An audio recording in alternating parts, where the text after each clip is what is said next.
Running late again.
Bring it!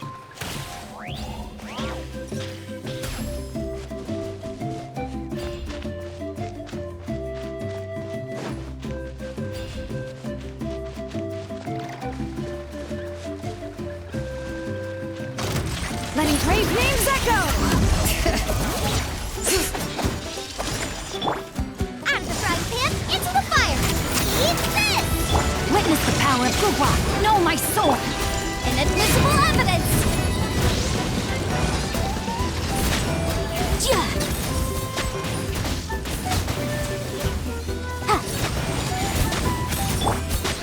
Hear the echoes of the valley!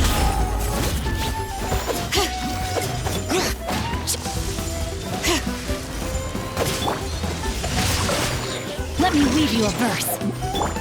Breath of the flame! Incinerate!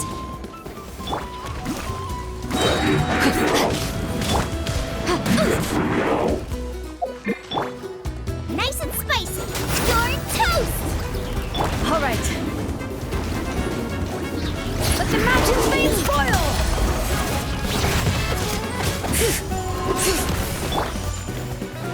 Boba, get them! Witness the power of Gugwa!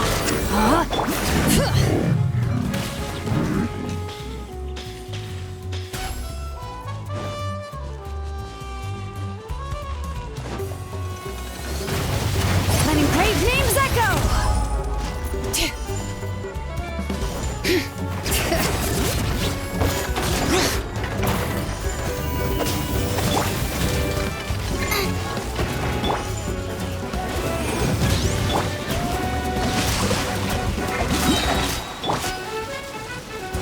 Let me weave you a verse.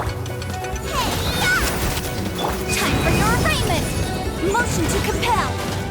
All right, let the mountain's veins boil!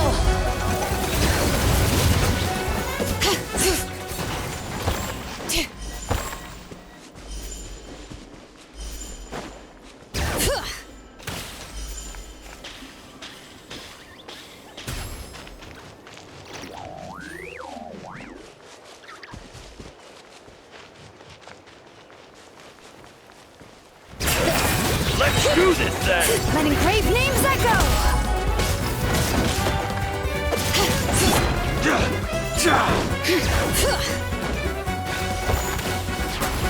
Out of the way or get blown away! Rain outlines your fate. Stone! Witness the power of Gugwa. Hear the echoes of the valley. Incinerate! Breath of the flame! Yes, you are. Qualified after all.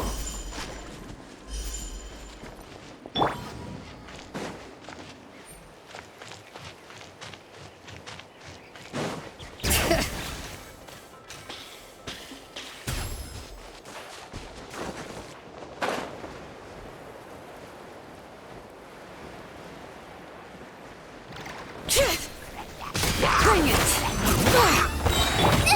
That really hurt your toast! Let the mountain's veins boil!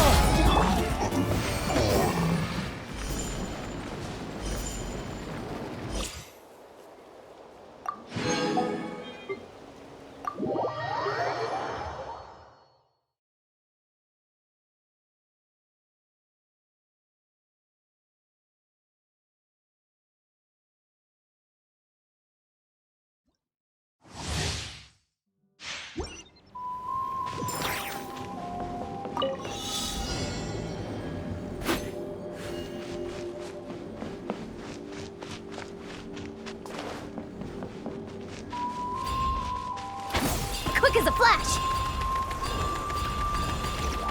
Start the clock! Yeah.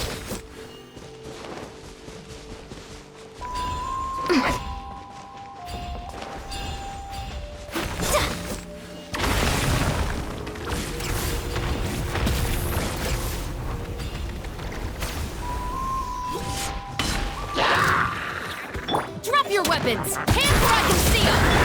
Mighty mythical beast!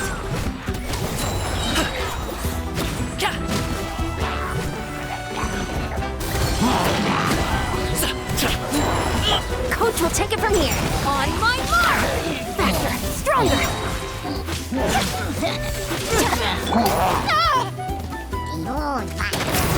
You asked for it! Many happy returns! Congratulations! Let's light it up! I'm going in! Let's move! Stop right there!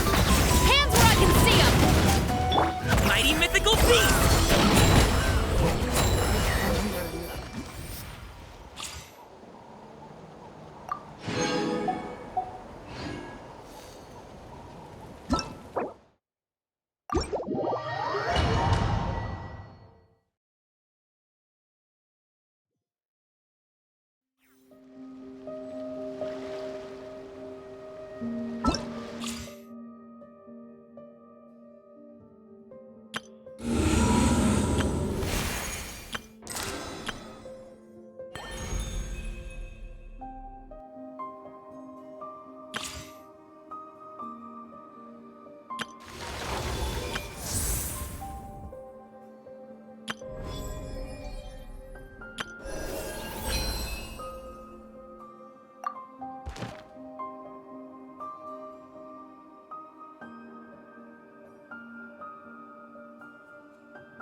Hey!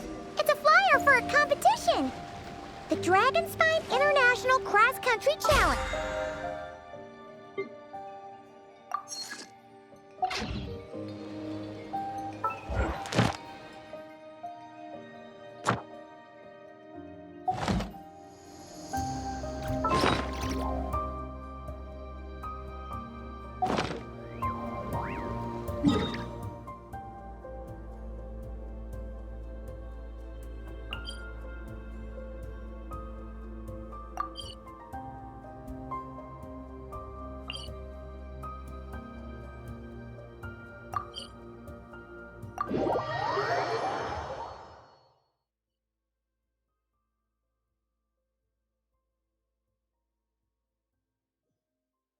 International means there's gonna be people from all over Tibet taking part. Sounds like fun!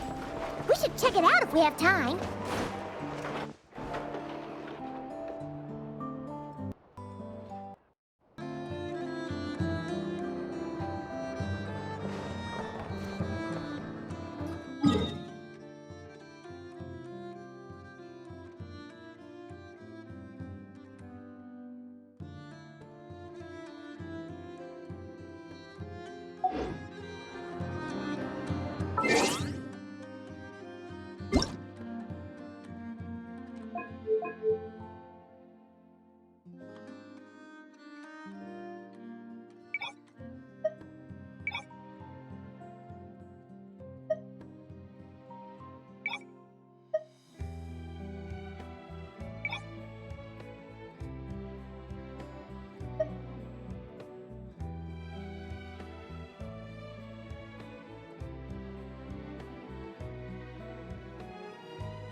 Dragon Spine this busy before.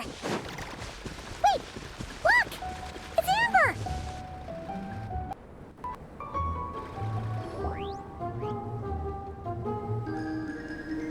Hey there, Amber! Ah! Honorary Knight, Paimon! Sorry, I was chatting away and didn't even notice you arrive. It's so good to see you again. Oh, I was just discussing competition stuff with Mr. Hines. So what brings you to Dragonspine? Not a commission, I assume? Nope. We just saw some cool flyer and thought we'd come see what all the fuss is about. Well then, you've come to the right people. Mr. Hines and I are staff on the organizing committee here. Hello, Honorary Knight. And you must be Paimon. Field Officer Hines, First Company, Knights of Favonius. It's an honor to meet you both. The contest hasn't kicked off yet. We're still in the process of issuing the spectator tickets and VIP tickets. Speaking of which, take these. We reserved a couple of VIP tickets for you. You're welcome. You mentioned an organizing committee. Is that for the Dragonspine International Cross Country Challenge? That's what we saw on the flyer. Yup, the organizing committee is a joint effort between the Knights of Favonius and representatives from Springvale. More specifically, Hines and I are in charge of registrations and security, while the Springvale team is responsible for refereeing and support. So any problems, just come find us.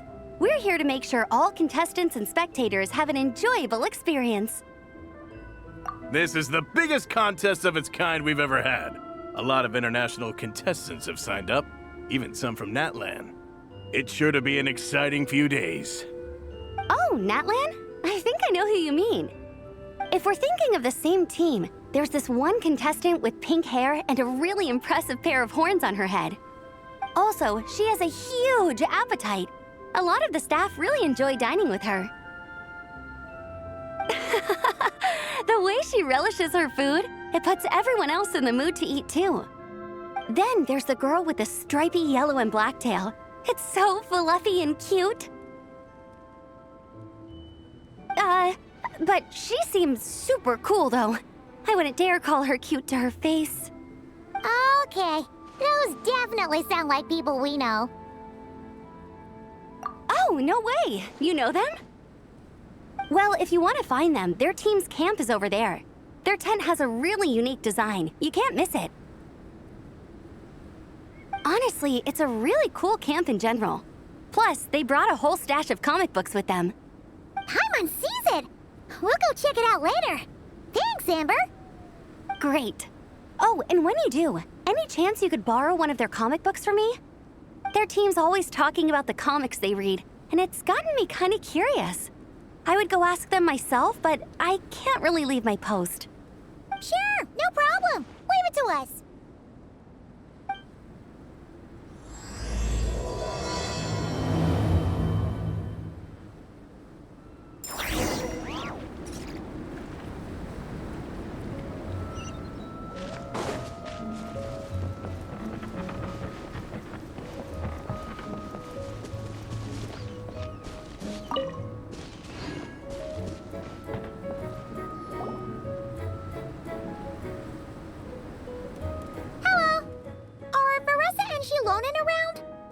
Ah, so you're looking for the captain and vice captain.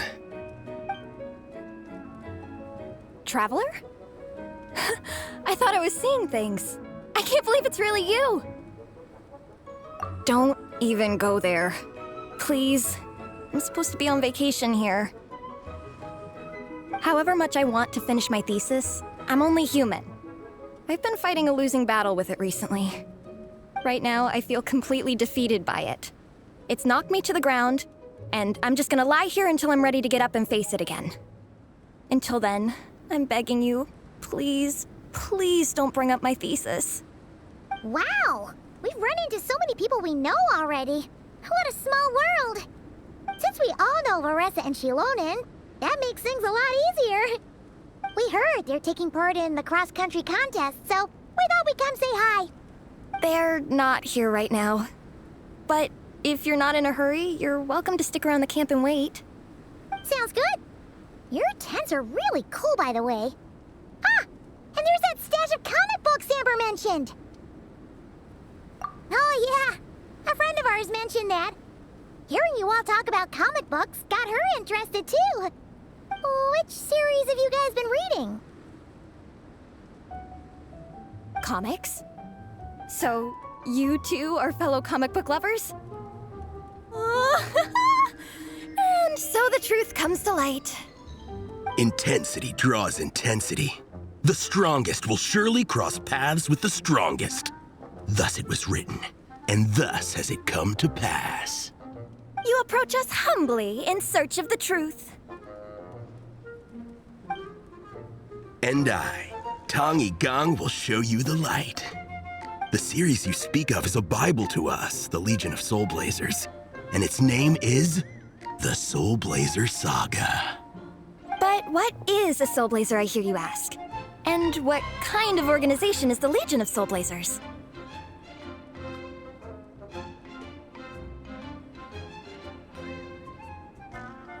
Igong, answer me this. What are the founding tenets of the Legion of Soul Blazers? Answer you I shall. Tenet the first. If you think bitter tears and strong words are enough to broker peace, you are woefully naive. Tenet the second. I pledge to give my life fighting the forces of eternal darkness, even if we fight in vain. We, the Legion, swear to follow the Soul Blazers even unto death. Our motto is... Through pain and defeat, I shall never fear. I will always champion love and imagination. Also, it may interest you to know that those two tenets are actually taken directly from the series itself. Soul Blazer 6, Shadow of Tenebrium.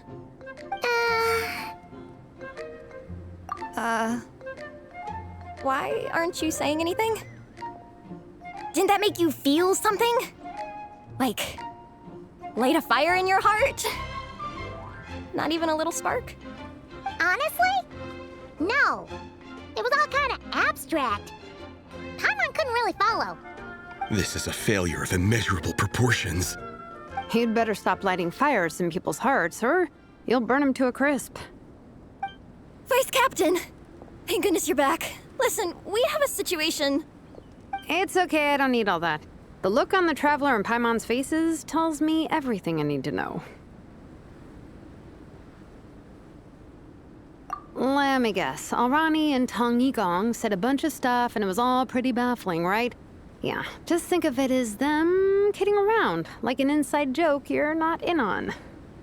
They probably hit you with a barrage of quotes from the Soul Blazer Saga, a comic book series published by the AI Publishing House. Also, every time you hear Legion of Soul Blazers, think comic book fan club. Oh, okay. That clears everything up. Well, except, why did this fan club suddenly decide to meet in Mondstadt? Well, beats me, but I'm sure they'll happily answer that question, with plenty of gratuitous passion and drama. I'm pretty sure Alrani doesn't even know why they're here. But if you ask them, they'll probably say something like... Because we are Soul Blazers. The passion of youth is strong with us, and it demands that we heed the call to adventure.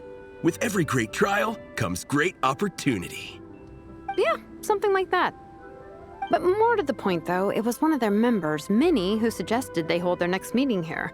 The Dragon Spine cross-country contest? Was her idea, too.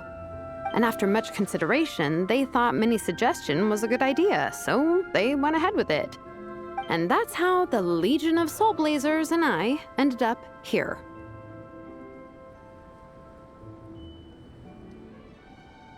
Absolutely! I made sure to bring a few extra copies in case we happen to run into some like-minded people. Who's your friend? Where are they based?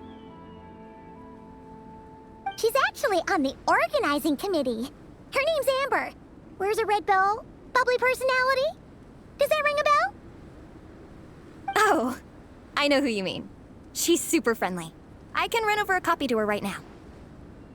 I'll come with.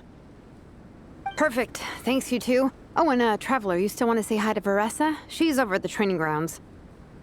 Yeah, guess my nap will have to wait then. Okay, fine if you insist. Let's go. Veressa and Minnie are training together. They've been at it all day. But it is freezing out here. So it's time to call it.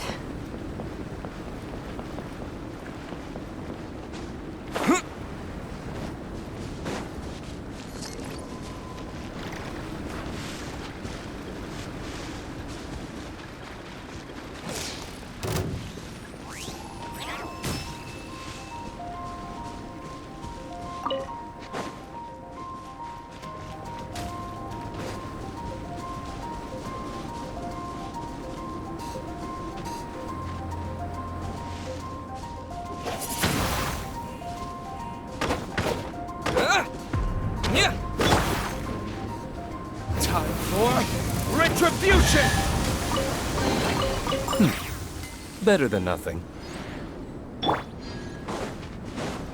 Wind Blade!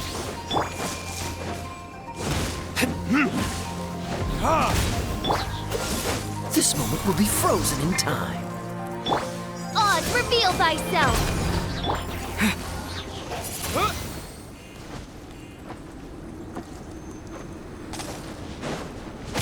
Wind Blade!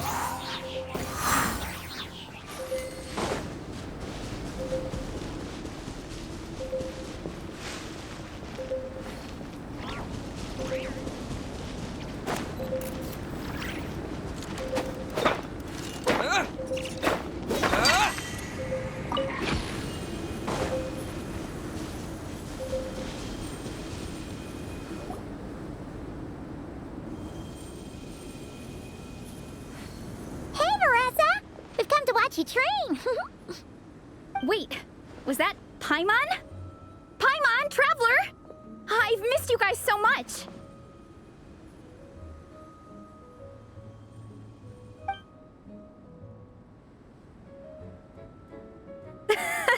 So Alrani and Igong were just quoting lines at you? Way to make a first impression. Exactly! Their whole conversation was like a closed loop.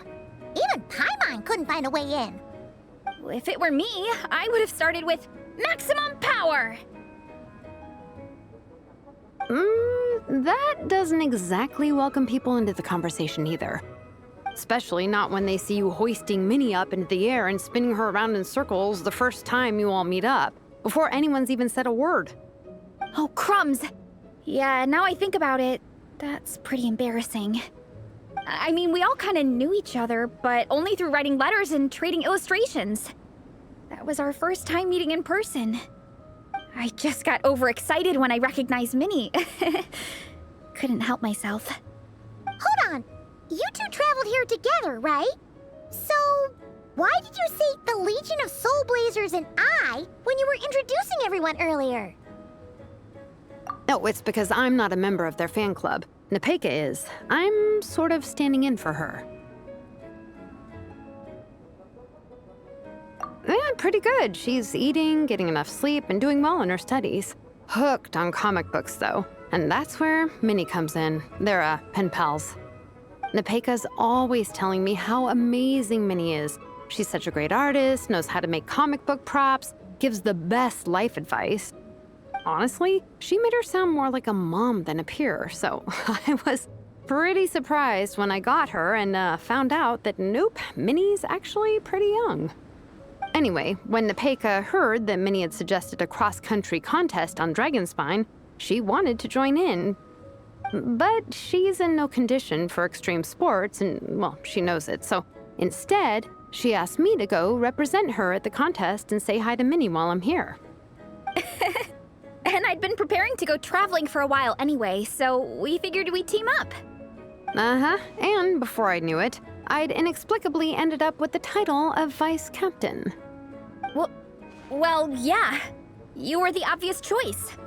You're clearly captain material, and, you know, the best vice captains are the ones you can turn to and say, keep this up. I know you'll make captain one day. You could also argue that the person who is clearly captain material should be made captain, but hey, what would I know? Never mind. I refuse to get drawn into that whole discussion. Anyway, I'm mostly here to buy souvenirs for Nepeka. Oh, it's like a Soul Blazer themed, Merch! Oh, okay, merch, I guess. Basically badges, novelty notepaper with character art, reprints of old comics, painted wooden character cutouts. What's with that look, Faressa? Did I say something wrong? No, nothing's wrong. It's just kind of strange hearing you talk all about that merch with such a straight face. The thought of Shilonin, the master craftswoman, carrying boxes of merch back home to Natlan? It's such a funny image. That's a pretty long list, too. Did Nepeka really ask for all that? Oh, no, she'd never ask other people to buy gifts for her. It's not in her nature. But based on what I know about her, I'm sure she'll appreciate some, merch. I still prefer souvenirs personally, but Oh, definitely! Nepeka will be over the moon! You really understand her, Shilonen. You're like her older sister. oh, close enough. I mean, we are technically family, although we haven't known each other long, so I can't claim to understand her that well. I'm still learning. Push-up. I mean, Veressa, I finished my push-ups. That makes 4 sets, right? Good job! Time for a breather. Minnie, I'd like to introduce you to the Traveler and Paimon. They're friends of me and Shilonen. We met in Natlan. Wait. Blonde hair, flying companion. Are you Mondstadt's honorary knight? Wow. I can't believe I get to meet you in person. I heard about you from my older brother. He works at the tavern, so he hears all the local gossip from the customers. Apparently, you go from nation to nation, making a huge name for yourself each time? Like a real-life comic book hero. So cool. Do you mind if I ask you a question? Of all the adventures you've had, which is the most memorable? Wow! Incredible! Sounds like Fiatena's homeland is just as magical as in the stories. Oh, you have no idea. Where I'm from, in the Collective of Plenty, we live right next to a huge volcano. And when it erupts, it sends fireballs shooting all over the place. Super dangerous, obviously, but it's the perfect place for hero training. You know how much I've always wanted to take a trip away from Mondstadt? Just get away and see the outside world. You totally should. Mondstadt's supposed to be the land of freedom, right? So what's stopping you? It's just... If the honorary knight's journey is anything to go by, it sounds so daunting. Surely you gotta be really tough to keep pressing on through so many dangers. I just don't know if I'm up to it. The Traveler sets a pretty high bar for toughness, that's for sure. But you know, we each make our own journey at our own pace. So stay strong and soldier on. Just like Fiatena. In moments of doubt, following her example will never lead us astray. You're right. Okay, I won't give up. If nothing else, I have to make good on the deal with my parents. Train hard and get a good race time. A deal with your parents? You didn't mention that before. Oh, yeah. Well... You'll be fine. I do the same thing with my coach Ian-san. Before every competition, I promise her I'll get a better result than the last time. You can never know for sure how it'll go, but sometimes having that pressure can really help with motivation. That being said, you can't forget to have fun. Don't lose sight of that. It's the whole reason you organized this Dragonspine meetup in the first place. You're right. Still, this is a competition. Sure, I might not win, but I still want to be proud of my result. Alrighty. Well, if you want to kick some butt in this contest, then let's get back to training. Sure. Watch out, Veressa. This time, I'm gonna keep up with you. Enough. You only just finished training. Veressa, I'm sure you're still raring to go, but Minnie, you have to rest if you want to recover.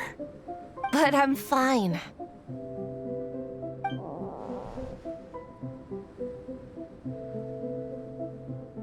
Your stomach begs to differ. Sounds like it's time to eat. Yep. You gotta eat hard to train hard. It's true. Diet is an essential part of any training program. I can share Coach Ian-san's special recipes with you. You'll wake up tomorrow bursting with energy. Guaranteed. Really? What about the local food in Mondstadt, though? Any idea what would make a good post-workout meal? I'm not too sure, but you can never go wrong by listening to your stomach. I think start with a meat natto, then move on to a grilled fish and mint sauce, a few tacos, some stuffed and mashed potatoes, wash it down with a grain fruit meat soup, then finish it off with an apple roly-poly for dessert. What? All that for one person? Yup. Open your mind and stomach, relish the delicious flavors, and before you know it, you'll demolish everything.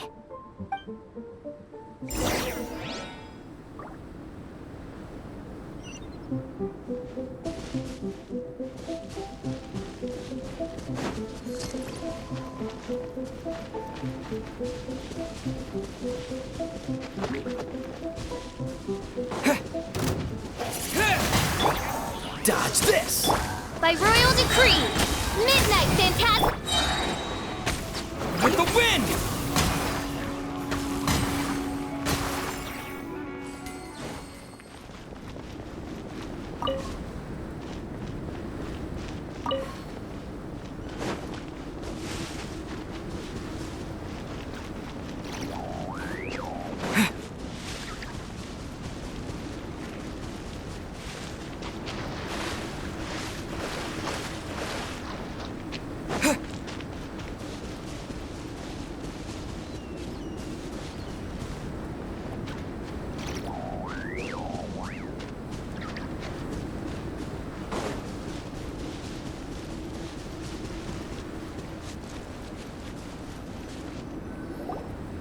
Oh, we're almost back at the camp. After what Shilonen was saying earlier, let me give this to you before I forget. Here, the Soul Blazer Saga Volume 2. I figured other people might want to read it, so I made sure to bring some extra copies.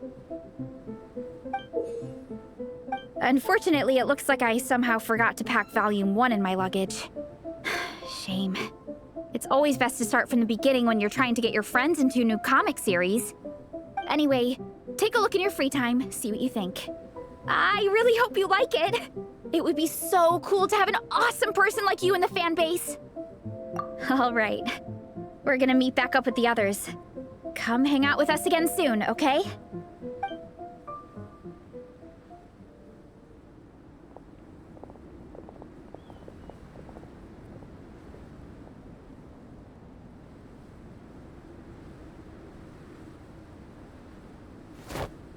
Whatever happened to the best defense is a good offense. Wanjiru, what are we waiting for? Patience, Fietena. Timing is everything. Our victory depends on it. There he is! Wanjiru is right. This is your first lesson, Fietena. How to decide when the moment is right. The leader of this horde of monsters has now shown himself. Defeating him is the key to turning the tide. Now the real battle can begin. Fietena, are you ready? This is what we've been waiting for. Come on! Wanjiru tells me this is Fietena's first battle. If she gets scared, she can hide behind us. You guys are underestimating her. Quit joking around, guys. Yes, this is my first battle, but I'll make it one to remember.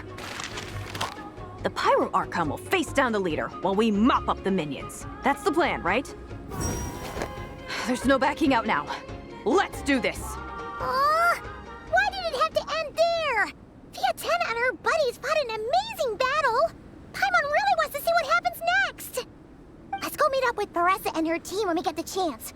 We can ask them what happens in the next volume!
Now we got it's your ourselves a turn. straggler. Okay! New life! Leave it to me! Use the What a force waste of authorized. Use the force authorized. What a waste of time! Think you can get away? Here we go.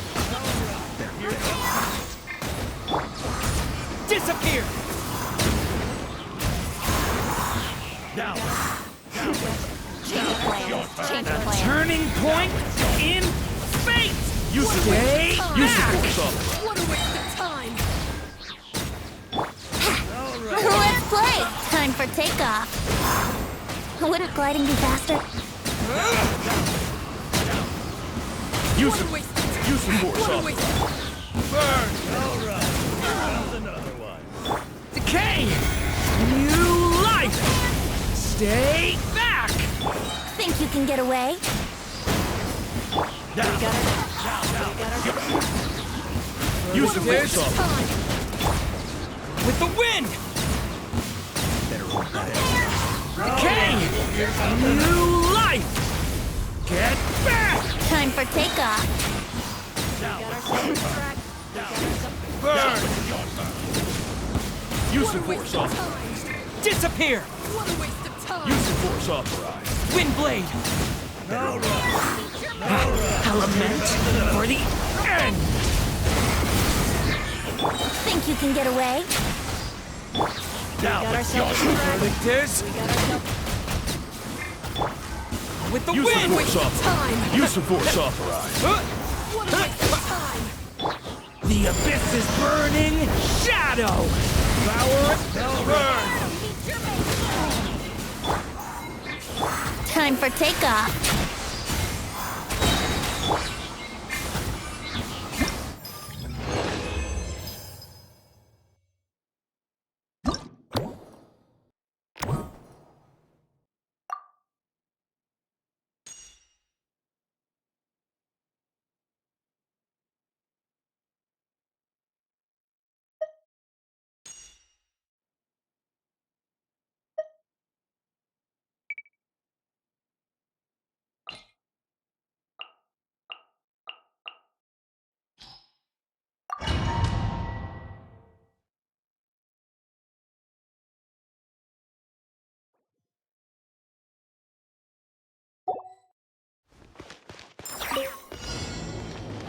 The mystery unravels. Disappear! Look, a rainbow! Verdigers! It all adds up.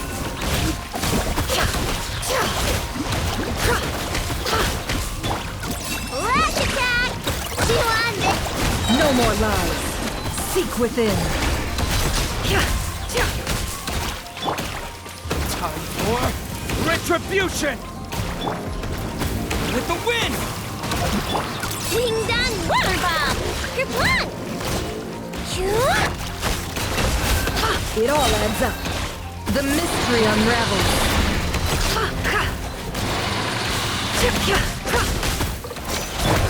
Lash attack!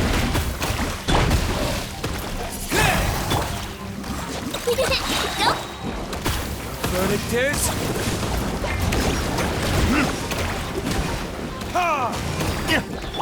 Ding dong water bomb! Can't hide the truth. It all adds up. Seek within.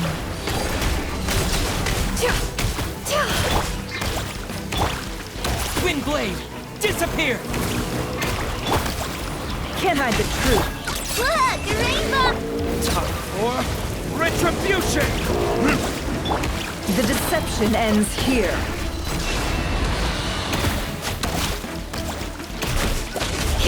It all adds up.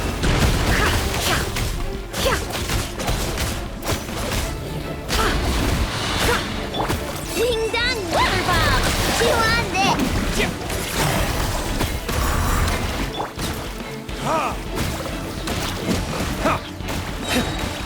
Burn!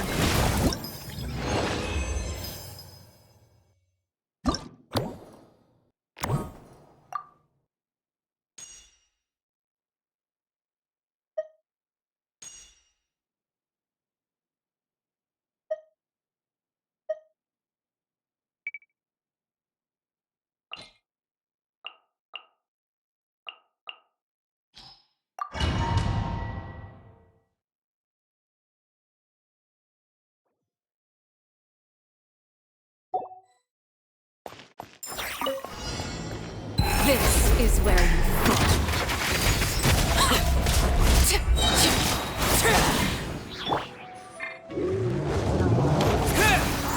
Your grand finale!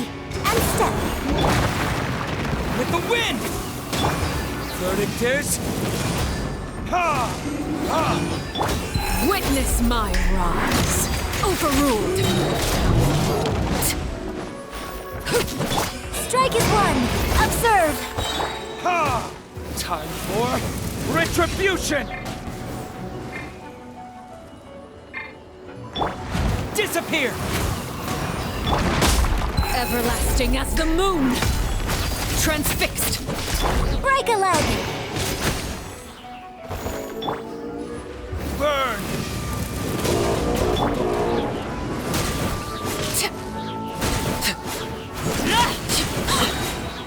Witness my rise. Overruled. Strike is one! And step!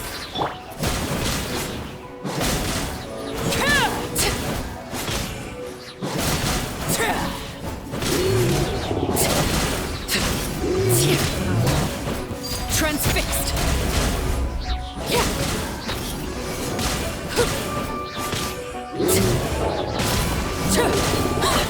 This is where you fall.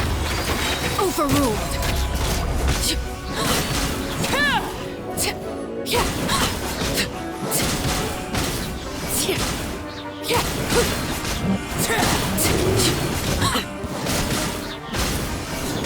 Laid bare.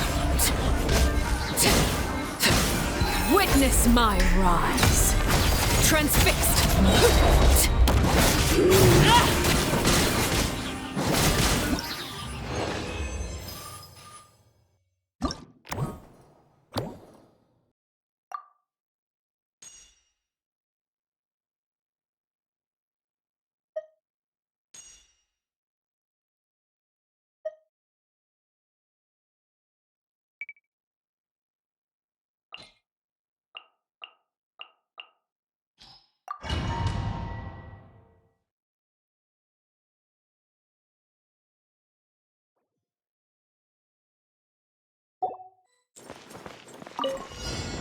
Beware of creatures of the night. Be silent. Fear the dark. Close your eyes. To dust.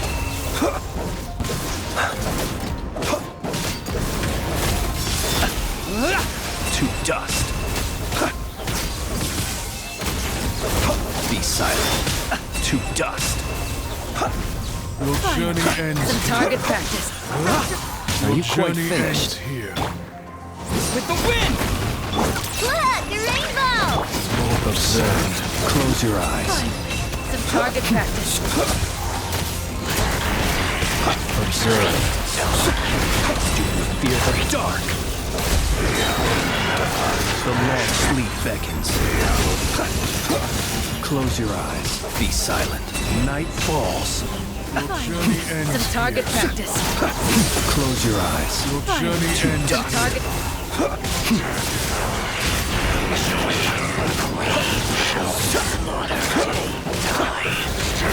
Observe.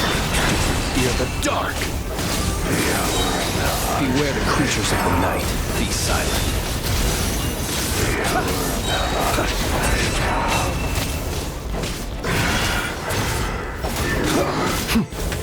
Close your eyes. To dust. Be silent. To dust. Some target practice.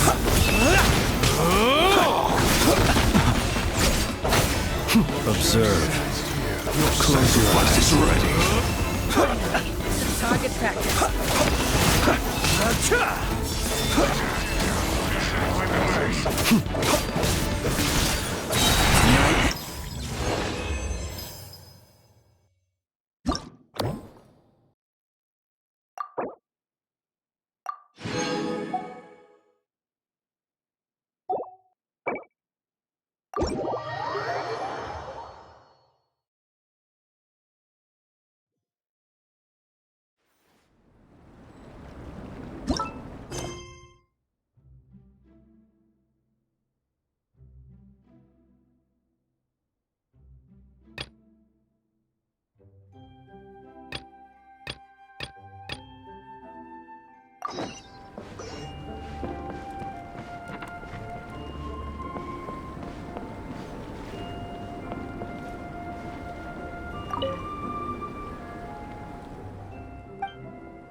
Whoa! This is way too many books! Considering this library organizing job is classified as a premium commission, I'm on key mentally prepared, you know? But seeing it in person is something else. Why, if it isn't Cutie and Paimon? What brings you back to Mondstadt? Let me guess. You missed me so much you just had to come visit. Is that it? Found you! We were starting to think you weren't clocking in today. Well, I wasn't planning to. But then, Catherine mentioned someone had finally accepted an important commission for the library. So I came to check on things. Might you both be here for that very commission by any chance? Ah, music to my ears. Now, as you can see, a certain anonymous benefactor has donated a large amount of books to us.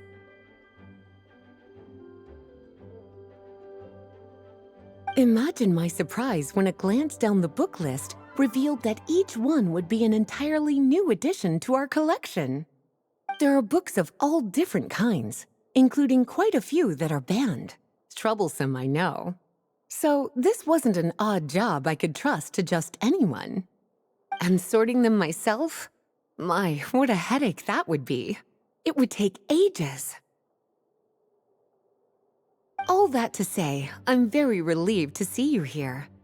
I would treat you to some tea, of course, but looking at the state of this place, perhaps another time, yes? Don't worry, just leave the commission to us. You're as sweet as ever, Paimon. Well then, good luck in here. I'll leave you to it.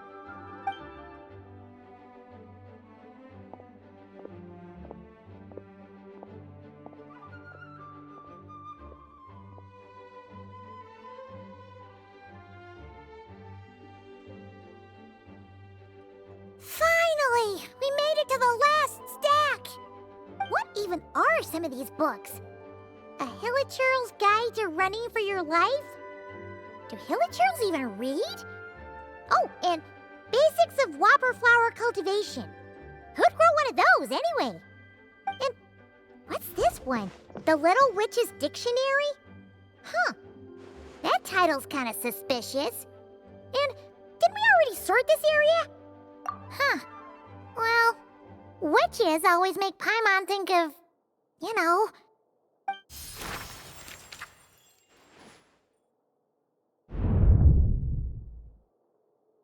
Yoo-hoo! Looking for me? Alice? How did you get in here? You must not have noticed, Paimon.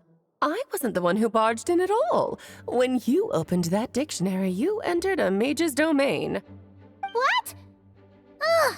Paimon knew that book had issues. Have you ever read the storybook, The Little Witch and the Undying Fire, by any chance? Splendid! That makes things easier to explain. This book was written as a dictionary for that other story. The actual contents of the two aren't related at all, though. That explanation makes things even more confusing. Oh dear. Where should I begin? You know the promise the Hexen Circle made to Varka at the Tripartite Conference, yes? Namely, that in Mondstadt's greatest time of need, the mages would return and lend their aid to the nation? Well, waiting around for danger to descend upon the land isn't exactly our style. Rather than a scenario where we jump in and save the day out of nowhere, it makes more sense to lay the groundwork over time. That's how Em put it. Besides, who knows when such a crisis could occur? It could be in the next life, or even tomorrow. Preparation is crucial. So, I gathered the mages together to write this dictionary. Of course, it had to be under the guise of being related to that storybook. Otherwise, I would never have been able to get them in one place. Well, we looked into Barbie's scryglass and came up with a series of tasks tailor-made for the people of Mondstadt. They're all in this dictionary. Striving toward a common goal, overcoming obstacles alongside trusted companions, becoming better versions of ourselves. That is the best defense against what dangers could lie ahead. Oh, you make it sound like something bad is actually about to happen. Now, I never said that. But still, we are talking about trusted companions here, Paimon. And when we speak of a person who could be considered a friend to all in Mondstadt, I'm afraid the pool of options consists of but one. Wait, the huge book donation? That was just an excuse to get us here, wasn't it? We had to spend ages sorting through them, you know. Oh dear, I never could have imagined you would need to go to such trouble. Uh-huh, sure you didn't. Well, this is an important book. I couldn't just bring it into Teyvat without taking any precautions. Much better to hide it in plain sight, you see. That's why I donated all those other books to the library. Besides, it's not like this is a bad thing. Just think of it as an excuse to reunite with old friends. And as a favor to your dear Aunt Alice. Okay. If the goal is to help the people of Mondstadt, then we're in. We'll take the dictionary. And the next time we run into our friends, we'll pass your tasks and stuff along, okay? Wonderful. Then I'll let you get to it. Have fun!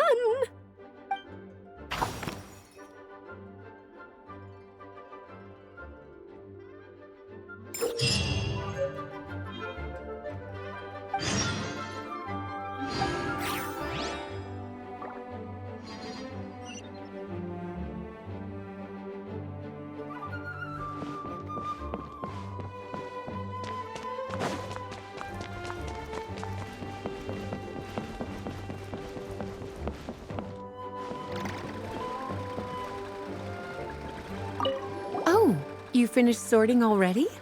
That went much faster than I expected. Now then, what would you like in return, cutie? You freed up my whole afternoon helping me with that.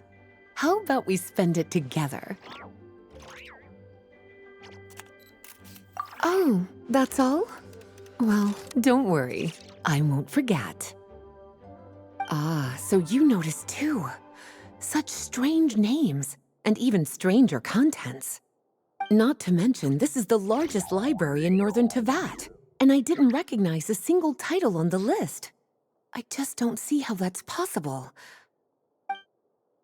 Unless...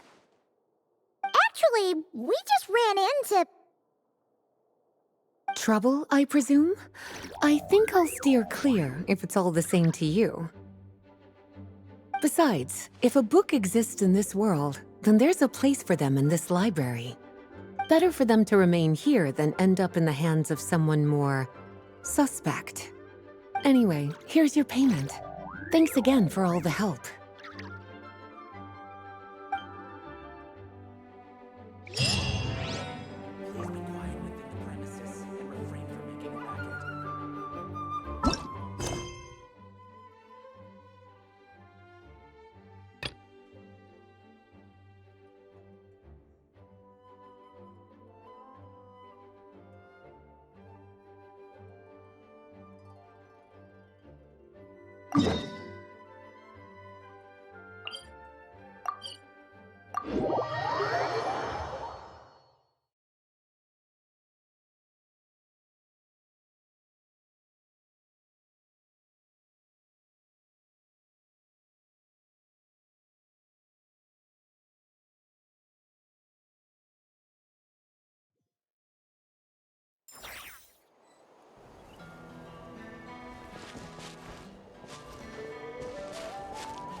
Thank you for waiting.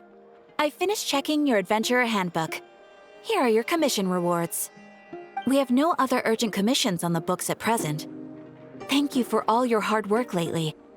Perhaps you two could consider taking a vacation. Amazing! Paimon never thought we'd end up having downtime and not cry. Things were pretty hectic when we first got here. Everywhere you looked, it was either the Wild Hunt causing chaos or the Vatui stirring up trouble. It felt like this whole region was one giant slime in a barrel, ready to go boom at any moment. Sure have. Things were looking pretty dicey, but in the end, we managed to turn it around. Whoa! Paimon just got deja vu! Oh, that's right. It's because we've done this like a million times now. Yes. Are you two aware that the Moon Prayer Night is soon to take place? Oh, yeah! Lama told us that was coming up soon. Wait, why do you mention it, though? Do people in Nasha Town celebrate it, too? Paimon thought it was just for Moon Goddess worshippers. You're partially right. Most people in Nasha Town just see the festival as an opportunity to do business. They do not concern themselves with the religious element. The festival was first celebrated by the Frost Moon Scions. On this day, they would wear moon prayer blossoms and celebrate the birth of the moon goddess through song and dance. They would also prepare food and handicrafts and give them as gifts to others. Over time, it became Nodcry's most lively festival. Whew! Sounds like fun! Great! Well, in the meantime, since Catherine doesn't have any commissions for us, let's focus on some personal business instead. When we first got here, you mentioned that this was where your spaceship landed? We didn't get to follow up on it at the time, because we got wrapped up in that whole rare situation, but now we can finally start investigating it properly. Well, there's a saying Paimon's heard around these parts, which goes, if you lift up a rock, you'll find something you weren't looking for. By that logic, you'll never find what you're looking for while you're searching, but the moment you stop looking, it'll jump right out at you. Could be worth a try though, right? Anyway, Paimon suggests we focus on other stuff we want to do for now, and just keep an ear out for spaceship-related intel as we go.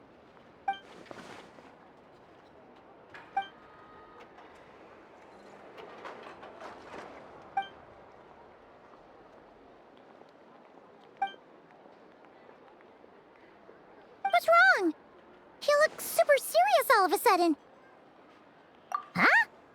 Paimon gets why you'd be concerned about Columbina, but what does the doctor have to do with anything?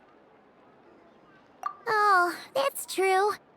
And now that you mention it, we're definitely overdue for a showdown with the Vatui. It is weird that he hasn't shown himself this whole time. What could he be up to?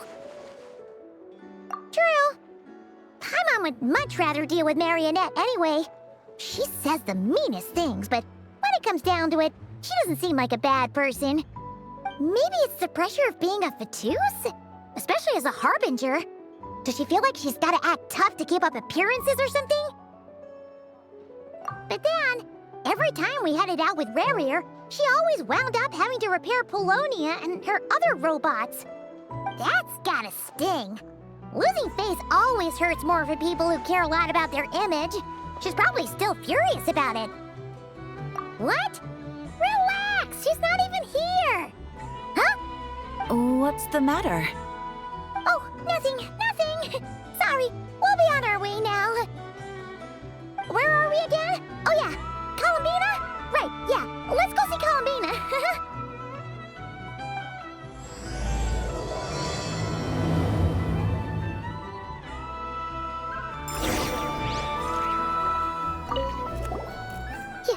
You won't snitch on us, I'm not entirely sure what you're talking. Phew, that's a relief. Paimon does not want to get an earful from her.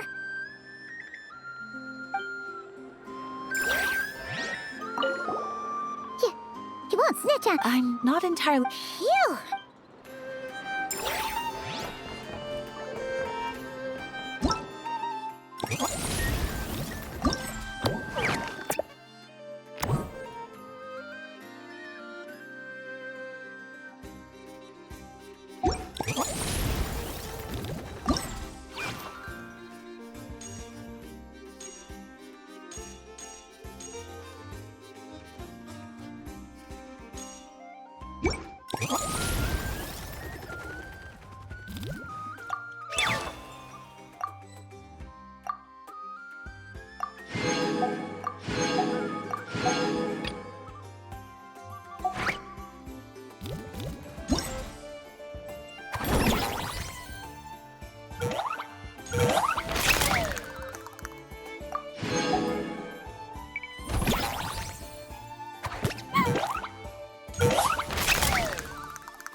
I created another universe.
Ad Astra Abyssosk.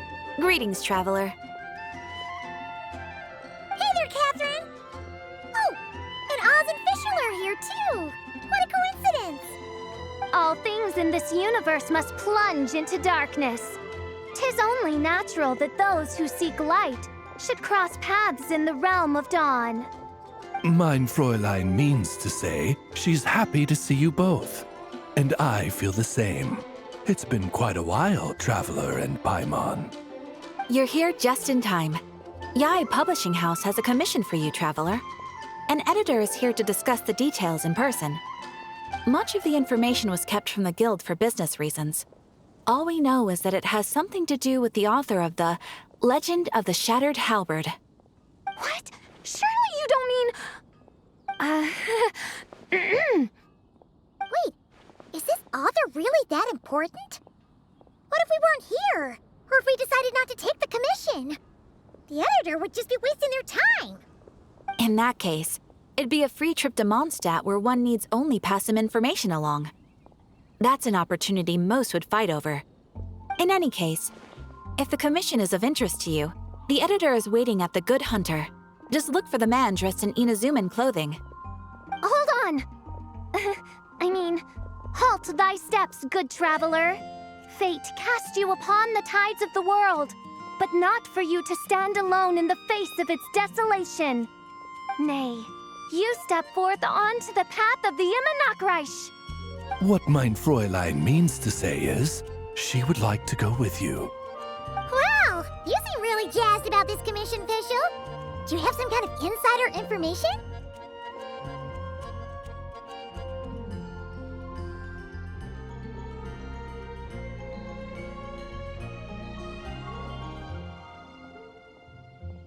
Well, let's head to the Good Hunter to meet with this editor then.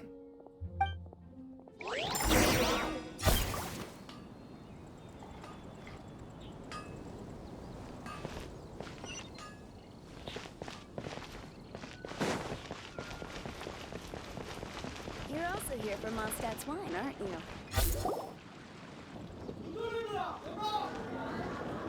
Alright, let's see who lucked out and got this free trip to Mondstadt.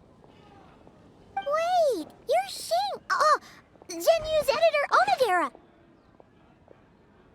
Traveler, thank you for all you've done for us in the past. I come here today with a commission from Lady Yai, with which I'd like your help, should you be willing. Oh, and might I ask who this person dressed like Princess Fischl is? You have the pleasure of speaking to our eminent person, Fischl, Prinzessin de Vertelung. Mein Fräulein means to say that her name is Fischl, and that she is most pleased to meet you. Yep, this is Fischl. She's a reliable adventurer, and she's here to help. Yeah, I, kinda got that the first time. Since thou hast learned my name, understand this. To speak it is to be absolved. Praise it, therefore, and thou shalt earn thine salvation. Mein Fräulein means to say, she... Ah, I see. I completely concur, my lady. Remembering names is simply basic etiquette. And if you might lend me succor in solving this problem, I shall indeed praise your names to the heavens above. As many times as necessary, in fact.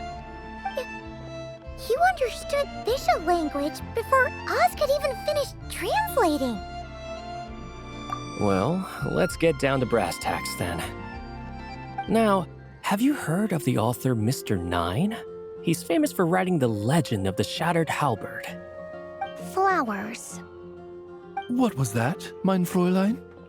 Flowers for Princess Fischl. That's what Mr. Nine is actually famous for. Mein Fräulein means to say, even should the creator be cold and unmoving, the Prinzessin and her immer Nachtreich's resplendence might yet compel them to weep. Well, sure. The author of Flowers for Princess Fischl, Mr. Nine. He sent a letter from Nodcry asking for help, and he seems to be in bad shape. So ask the Adventurers Guild or a local mercenary to find him. Seems pretty simple to Paimon. Where it's so simple. But here's the problem. We don't know anything about Mr. Nine. What he looks like, how old he is, where he's from. He's only ever communicated with us via letter, from addresses all over Teyvat. And he's never showed up to our annual meeting or events. Not once. So, what are we supposed to do? Well, we'll need to investigate Mr. Nine's identity, that's for sure. We did a bit of digging ourselves, and we realized that ever since completing the Shattered Halberd series, Mr. Nine's handwriting began to change. His initial editor has decided to retire to focus on his own writing. And he didn't have much to add either. Whatever hath once existed in this world is enshrined in the memory of the Prinzessin de Vertelung, to endure unchanging in her Immanakreich. For from the sacred primordial words flow the wellspring of all cause and consequence. Mein Fräulein means to say that... Yes, we had the same idea. So, we tracked down the original manuscript of the Legend of the Shattered Halberd. Aw, man! Genyu's gonna be so mad he missed out on this. Wait, you didn't need Oz to translate this time either, Onodera.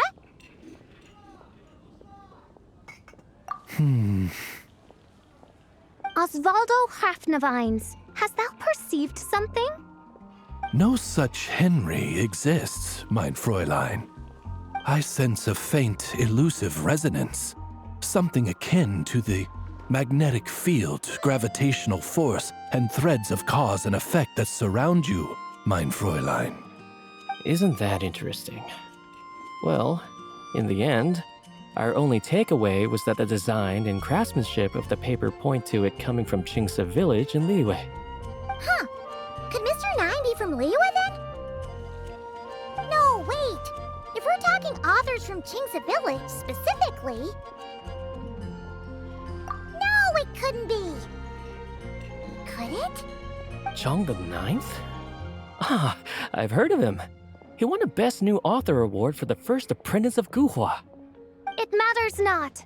Though the Saint of Tears and the Saint of Atonement perform manifold labors on divergent principles, their power flows but from a single source. Mr. Onodera, if you please. Wait, Oz? It's great that you trust Onodira and all, but we're still in the dark over here. You speak true, Mind Princessin. Even if Chang the Ninth doesn't turn out to be Mr. Nine, he's still an author, and he could have had contact with him. I think it's a good place to start. Yeah. Well, either way, I appreciate the help. I'm counting on you. And a radish veggie soup.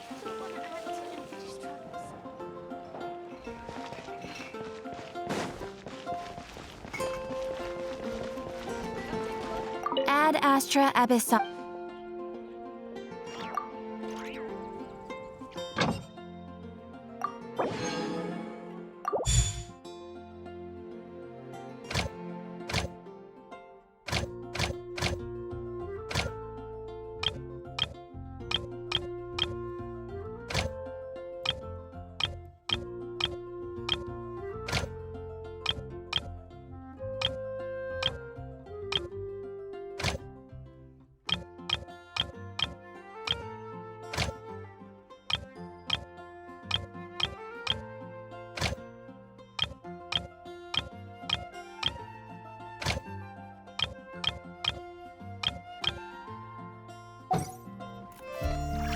Ad Astra Abyssosk. Thank you for completing today.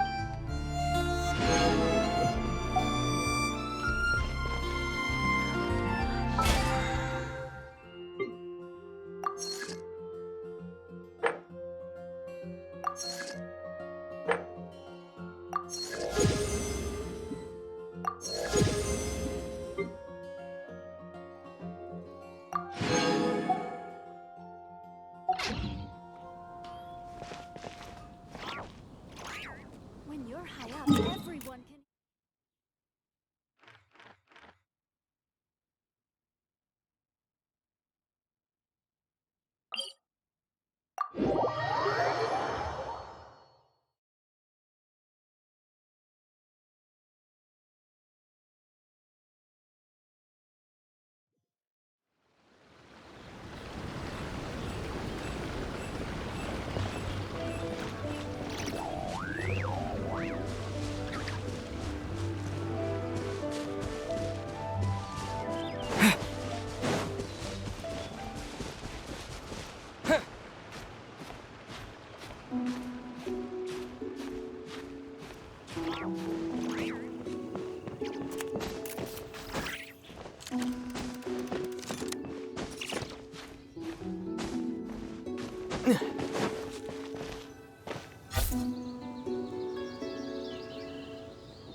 Huh. Chang the Ninth isn't home. It doesn't look like there's anyone around we can ask either. Shall we wait? Seems like that's all we can do.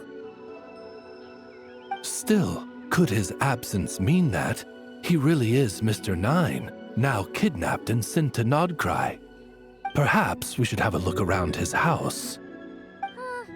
Barging in without permission seems wrong. But if he really is Mr. Nine, then... Okay, let's do it.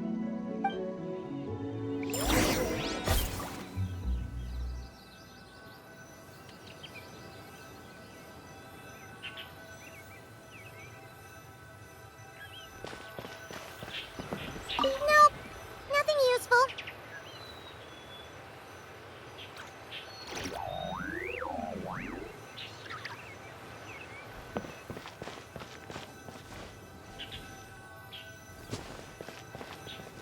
No, not here.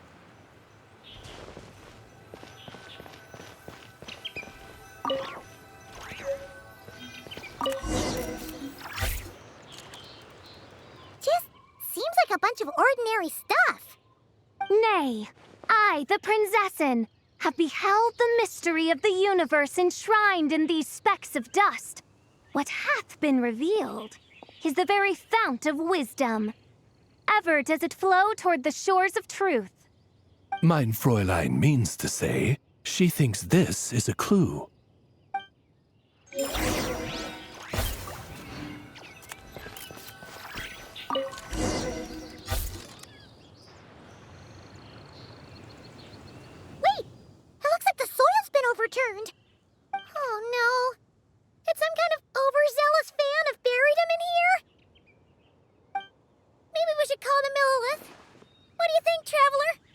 It's all right, Paimon.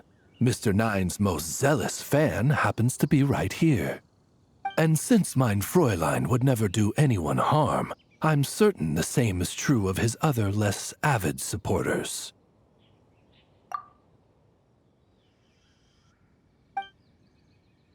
What is the meaning of this? I'm calling the Millilith. Chung the Ninth! You're not dead! Or kidnapped! What are you even talking about? Oh, wait a second. You're the ones who came here with that young lad from the Guhua clan. Yes, I remember.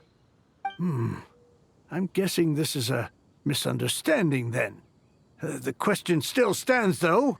What are you doing digging around my house?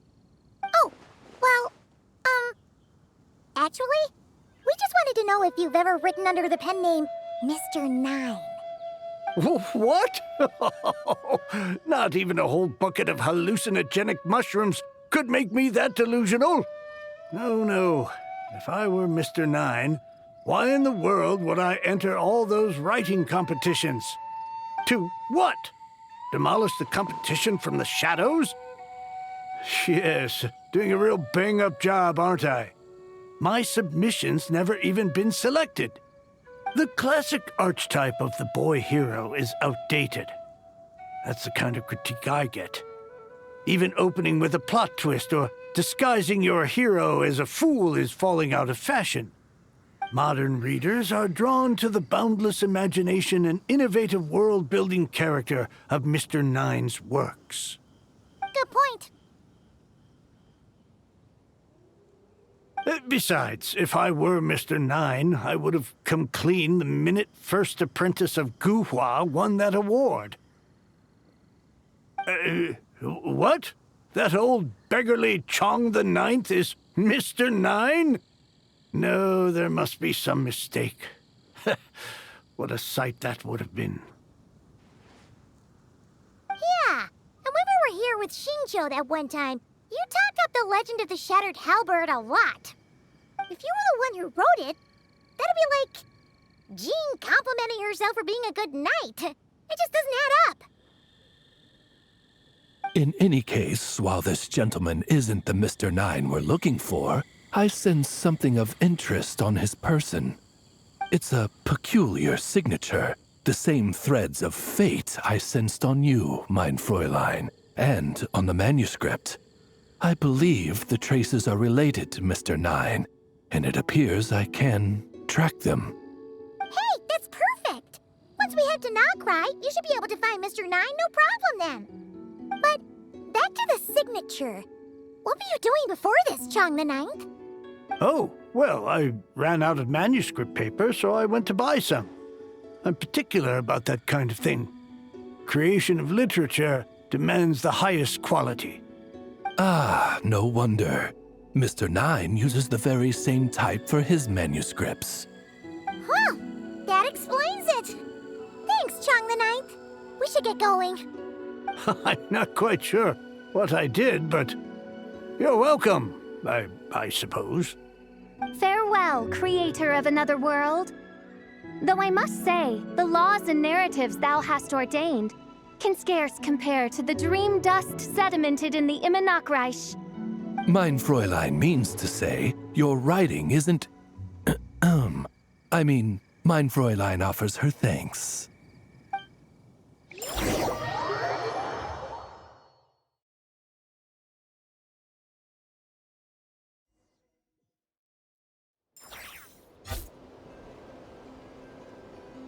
It should be up ahead.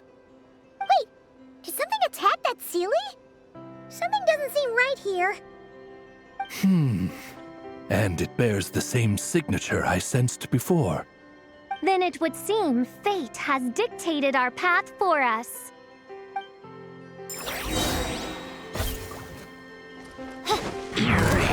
Shadow Raven, let night fall! Verdict is...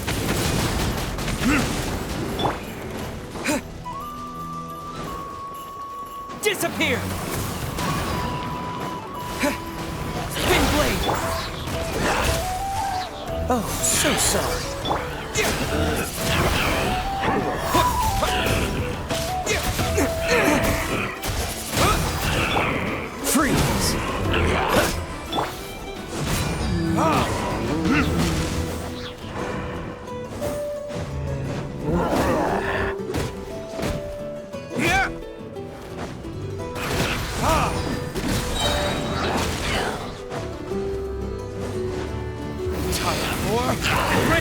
Genshin!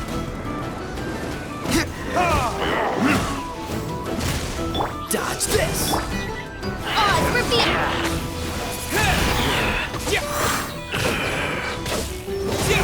Cool it!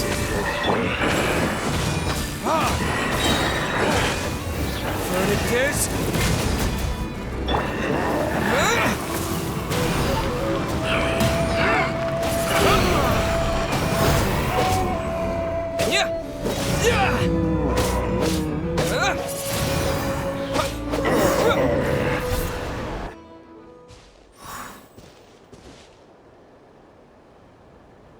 Huh.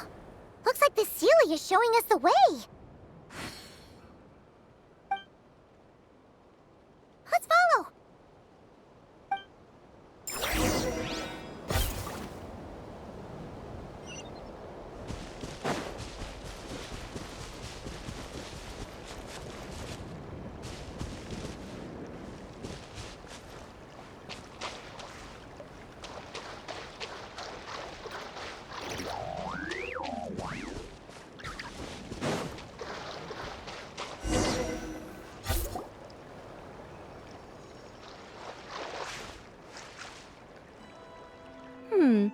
What are you doing here? Wait, that voice. It's Nicole! Also, that should be our line. We were looking for Mr. Nine and our search led us here, but now it seems we found you instead. Ah, I see. Well, Mr. Nine is right here. Hello. What bizarre Demerung is this? Never in 1,000 sunsets have I heard of such a thing. In truth, I too aspire to be an author. But I'm also partial to direct communication. Talking is rather inconvenient by comparison. And as I'm sure you can understand, writing things down is even more tedious. I thought perhaps if I found someone with whom I could share my ideas, it might give me the same release as writing. But then those stories would never see the light of day, which would be a shame. So, I tracked down an old Sealy friend of mine and told her all the stories I was imagining. Then, I sent her to find people with similar aspirations to write them in my stead. We even came up with several character traits to lend a certain authenticity to Mr. Nine. A receding hairline was one of them, I think. Yep, I'm the one she roped into all this. Come now, it was beneficial for you too. By inhabiting those authors and mobilizing their language faculties, you were able to hone and eventually recover your capacity for speech. And anyway, an angel has always functioned like a sort of a flash of inspiration in someone's head. I'm sure it was like stepping into old shoes. So you, what, possessed people? Isn't that kind of intrusive? Oh, it's fine. She did it while they were sleeping. As long as the person is someone who dreams of creating worlds of their own, this inner writer within them will automatically awaken. Wait, but what about the letter and the strange intuitions Oz has been having? Nicole sent me to monitor the situation in Notcry. And it's super dangerous, okay? So I needed some help. It's not like I have the knowledge or power of the heavens anymore. As for your friend over here? Well, you see, when writing a story, it's not uncommon to incorporate certain half-true details. For realism's sake, you understand? Yeah, we've seen that before. A real curse was written into an Inazuman light novel once. Indeed. In a similar vein, Mr. Nine's stories are full of metaphors, including one for the creation of life. What it describes isn't made up, per se. We just never imagined someone would actually manage to use it. Until you came along, young lady. Mein Fräulein is speechless. So if I may ask in her stead, did she manage to use one of these half-truths in Mr. Nine's novels to create me? It was more like 70% made up, 30% true. No, it was 90% made up, 10% true. I thought it was too dangerous, so I changed it. See, I knew you'd never read my books. You don't seem too surprised, Oz. Well, I suppose I've vaguely sensed this since the beginning. Regardless, it is an honor to serve mein Fräulein. Well, once our affairs in Notcry are resolved, Mr. Nine will be able to return home. Yes, just tell them that when you return. I don't want to be your eyes here. It's too dangerous. Oh, but, while you're at it, could you pass a message along to that guy in Chingsa village? I've been splitting the royalties with him 90-10. His share's been buried in his yard all these years. Wait, what do you use the Mora for? I bury it, and then lead people to the treasure. Guiding people is in our nature. It's what I love to do. Feel free to come search for my personal stash someday. I've buried it at the furthest end of the Immer Nachtreich. I will. I absolutely will. Mein Fräulein? And, I just want to say that I really like your books, Mr. Nine. What mein Fräulein means is, though the cosmos stretch forth in unending darkness, yet shall come an hour when all things shine. I'm glad to hear it. All in all, it seems you've already found my greatest treasure. All right, that settles that. Now, I need to have a quick argument with Mr. Nine about who really deserves to be considered first author. Absolutely not.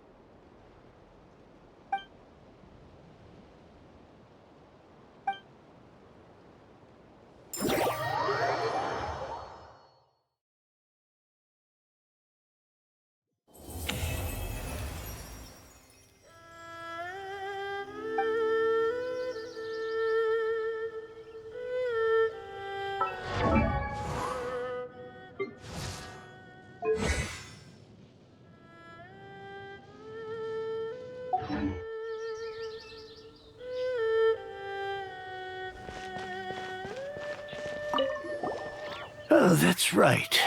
Just channel Mr. Nine. How would he write this particular essay? Hey, Chang the Ninth! We have something for you! Oh? What is... What? Where did all this Mora come from? About that. So, the thing is... Right.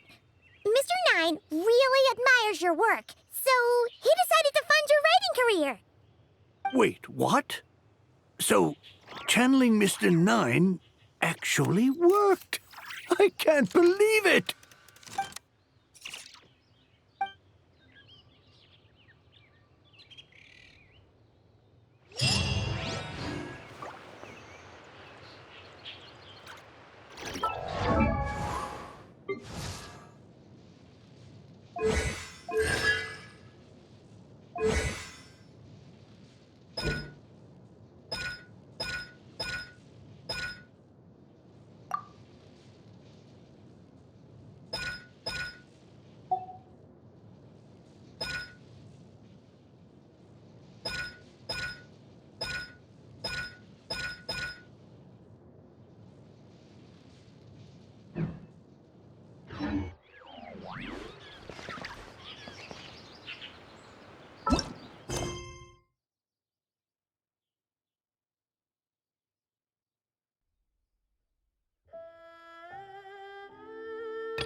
Hey, she's sitting up! Is me sitting here a rare sight? No, we just thought you'd be resting. Perhaps I would have been, were it not for the sudden arrival of some unexpected guests. Not that I consider it a disturbance. After all, you are the only ones who are free to enter. Would it not be a little unfriendly of me to lie down while we speak? I didn't realize you put so much thought into little things like that.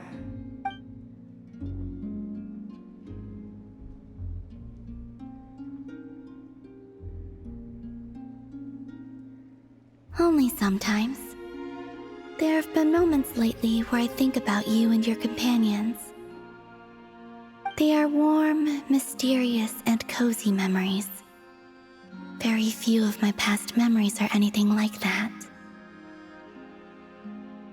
They say that travelers return home bearing bags full of souvenirs. But my luggage was empty, and I believed it would stay that way. Return home? So, you're still planning on returning to the moon? Yes. This planet continues to reject me, reminding me that I do not belong here. If I remain in Teyvat, there will come a day that I disintegrate. And I don't mean reduced to dust, or turned into food for the flowers. I mean, I will cease to exist entirely. Alright then. Well, we're sure gonna miss you. But it sounds like we'll have to say goodbye. How do you intend to return? The moon prayer night is soon to arrive. On that day, the moon will be closest to Teyvat. The Kuvaki in this land will reach its peak at that time. I merely need to grasp the tide, and with relatively little effort. Oh, Paimon gets it! It'll work like a slingshot! You make it sound like she's gonna get blasted up to the moon. If I did that, I suspect I would crash into the false sky. I will be using a much gentler approach. But I do like the analogy. It's fun. You see? She gets Paimon's sense of humor. In the blink of an eye, the time has come to part ways. It does feel that way, doesn't it? Time seems to fly fastest when you are enjoying it. I have always thought of myself as a wanderer on this earth, and it has never expressed any desire to keep me here. Yet, just as I plan to depart, it tugs at my arm. Is this a gesture of affection? Or is the world mocking me? Oh. Were you hoping I can answer that? Yes. You are a traveler, so you must have a lot of experience in this area. Then, what I would say is, enjoy the moment. That's right! Don't overthink it! Happiness is happiness and joy is joy! The point is to enjoy it, not analyze it! I see. Then what I would say is, even though I am very tired right now, I am still happy. I can't tell from the tone of your voice. Oh, really? You don't think I sound happy? I'm just kidding. I could tell you were in a good mood today from the moment we saw you. Ah, a joke. Albeit not a funny one. Anyway, I assume you're here about you-know-what. Give me your hand. Actually, it's not that. There's something else we wanted to discuss with you. Oh. Then, do you still want to give me your hand? Or not? Sure.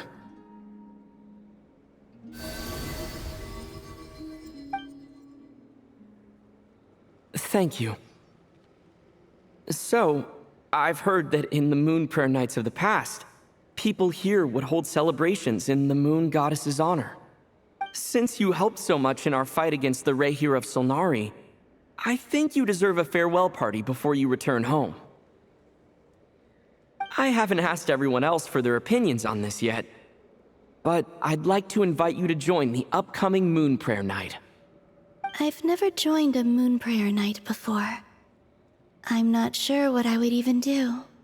Oh, don't worry about that. We take care of everything. All you need to do is show up. Of course, there's no need to force it if you're not feeling strong enough. It's just, this kind of felt like a golden opportunity. But they call me Kutar, and the Fatui have an arrest warrant out for me. I shouldn't appear in public right now.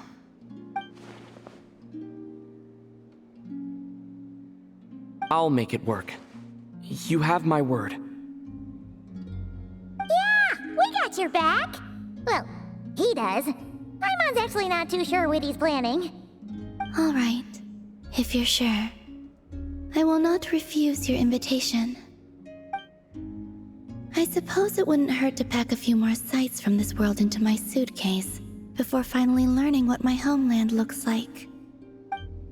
Oh, if you see Lauma, please tell her that my answer to the question she asked me is neither yes nor no.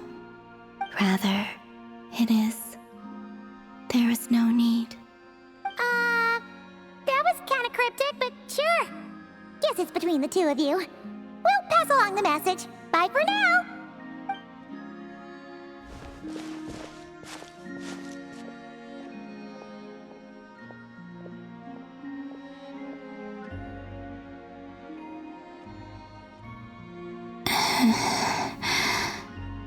And also, I do not know.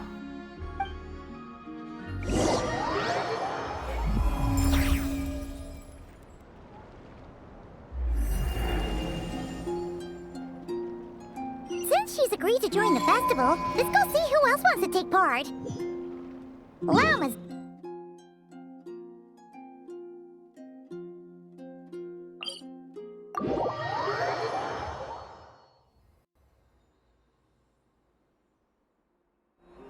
Also, what exactly is your plan to keep her safe? Not sure yet. I'll figure something out. What? Are you serious? And Paimon even gave you her vote of confidence back there! When did you become so sneaky? Hey, Llama! It's us! Huh? Varka? What are you doing here? Beats me. I had a bit too much to drink last night, and when I woke up, I was on Hisi Island. Mr. Varka is helping to oversee Nasha Town's preparations for Moon Prayer Night. He is here to go over some details regarding the decorations and custom cloth designs. Right, yeah, that too. What do you mean, that too? Yes, celebrating this festival is a long-held tradition here in Nodcry. On this day, the crescent moon at the top branches of the verdant crest turns into a full moon, and the moon prayer blossoms bloom with a special radiance. Our people take these to be blessed omens. It's an especially welcome event coming off the back of all that nasty business with Rare. Everyone got put through the ringer recently, and now they're looking to turn their fortunes around. The big shots in town all agree that a big, lively celebration is just what we need to rebuild people's faith in this place. No wonder Catherine said that people weren't so bothered about the religious element. That's right. It's become more of a local custom by this point. The celebrations have little to do with whether the religious stories behind this event are true or not.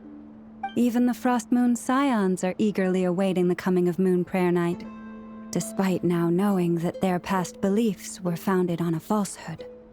That's fair. It's a bit like the lantern ride in Liyue. It's a chance for people to enjoy themselves, not debate the existence of the Adepti. Oh, one other thing! We just went to see Columbina. We went ahead and invited her to take part in the festival this time. Hope it's okay.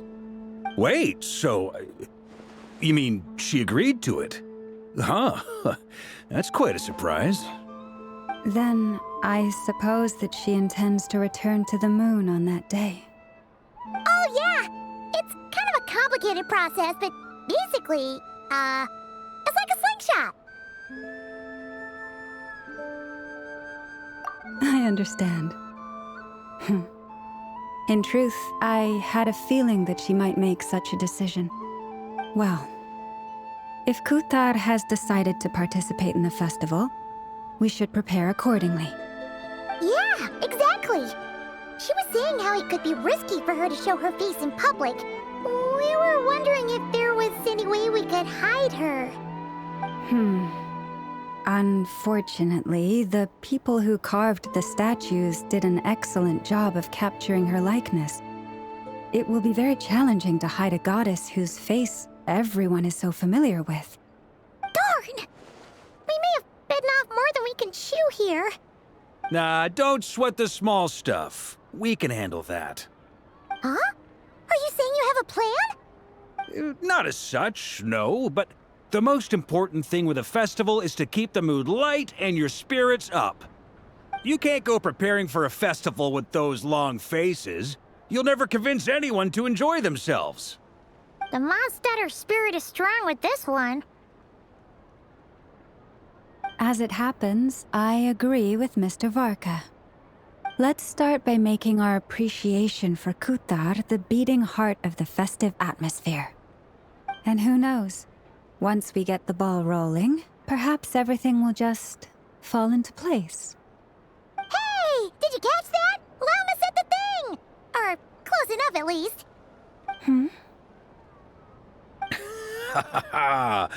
I'm looking forward to the Moon Prayer Night already. We have a festival in Mondstadt called Windbloom, and you can always tell which couples are celebrating it for their first time by the smiles on their faces. Big, beaming smiles like their whole face is glowing. And I have a feeling we'll get to see that same smile on the Moon Goddess's face at this festival. Not quite the same, surely. Anyway, I'll take care of business in the city, but I'll have to leave the decor up to you and the Frost Moon Scions. No one else can capture that traditional aesthetic quite like you guys. But lastly, there's the final key element that brings the festival to life: companionship. Before you leave, let me show you something that we've been preparing. Mr. Varka had asked to see it already, so you may as well tag along. Also, I have some further questions about Kuthar's decision.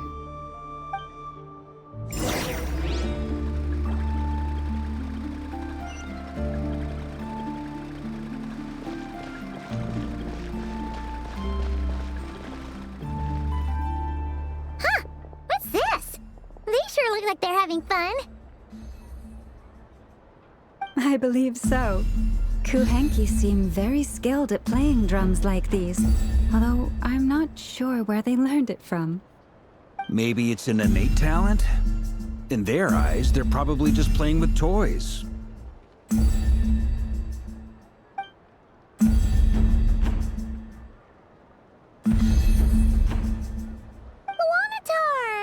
You want to play too?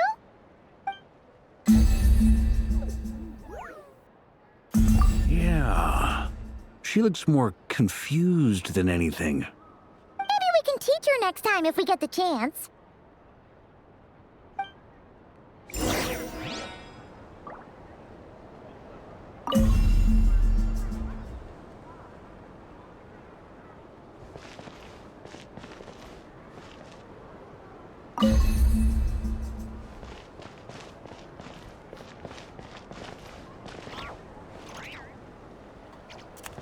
What are these floaty things? Moon veils. We hang them from buildings in the city during the festival. When you look at the sky through... Everyone seems hard at work. They are preparing items for Moon Prayer Night. For instance, the sculpture being made over here, Mr. Varka and I were just finalizing the details of where it will be placed. Ah, there she is. I didn't know the finished article would be so large. Not to worry, though. All the necessary arrangements have been made. Just let me know once it's ready, and I'll get some people to ship it over. You have my thanks. And over here, we are preparing a very traditional confection. Oh, look at all these colors! It looks great! Can Paimon try one? Of course. I have a feeling you'll like it a lot. You bet! Sweets and treats are Paimon's favorite! If you included those in the Feast of the Moon, I bet Paimon would have joined the Frost Moon Scions by now. There will also be verdant crests like this present in Nasha Town during the festival. The timing of Moon Prayer Night is not completely set in advance. We make a rough estimate, then observe the changes in the verdant crests and moon prayer blossoms to guide us. As such, the wait itself is a fun feature of this particular festival.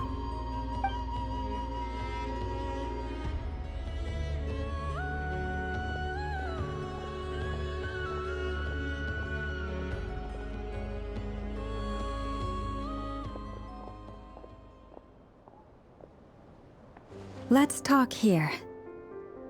To tell the truth, I am very surprised to hear that Kutar is willing to participate in the festival. I once asked her if she'd be willing to stay with the Frost Moon Scions. I could introduce her to everyone, and we could be a family to one another. She did not answer, but she has not appeared here since. I took this to mean her answer was no, but if that were the case, she would not have accepted this invitation.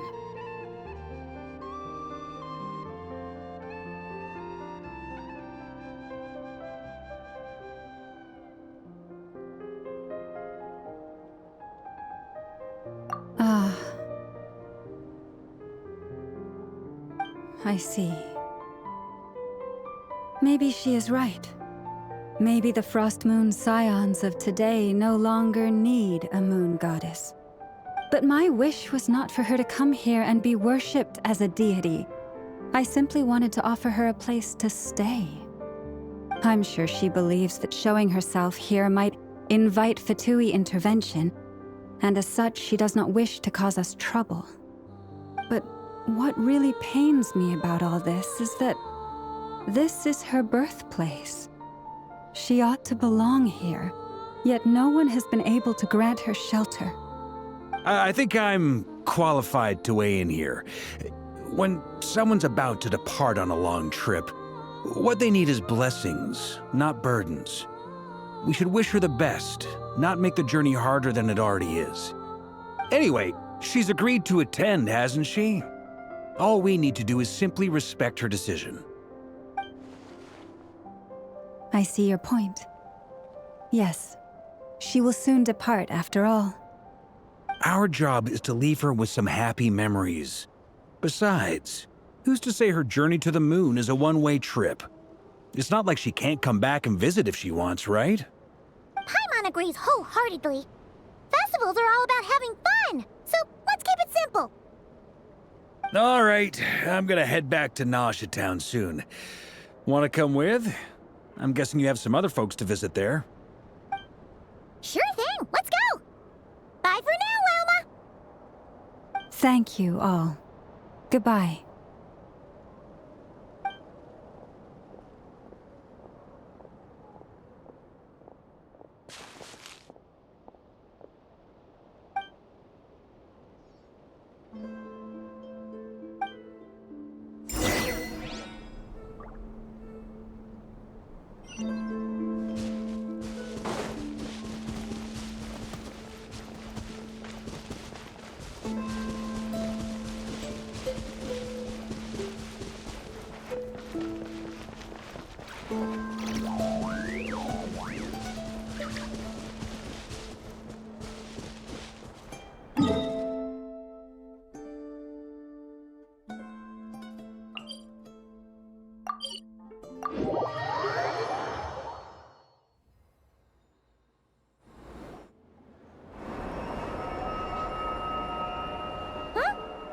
Over there! It's Durin and Albedo with twins! What could they be chatting about?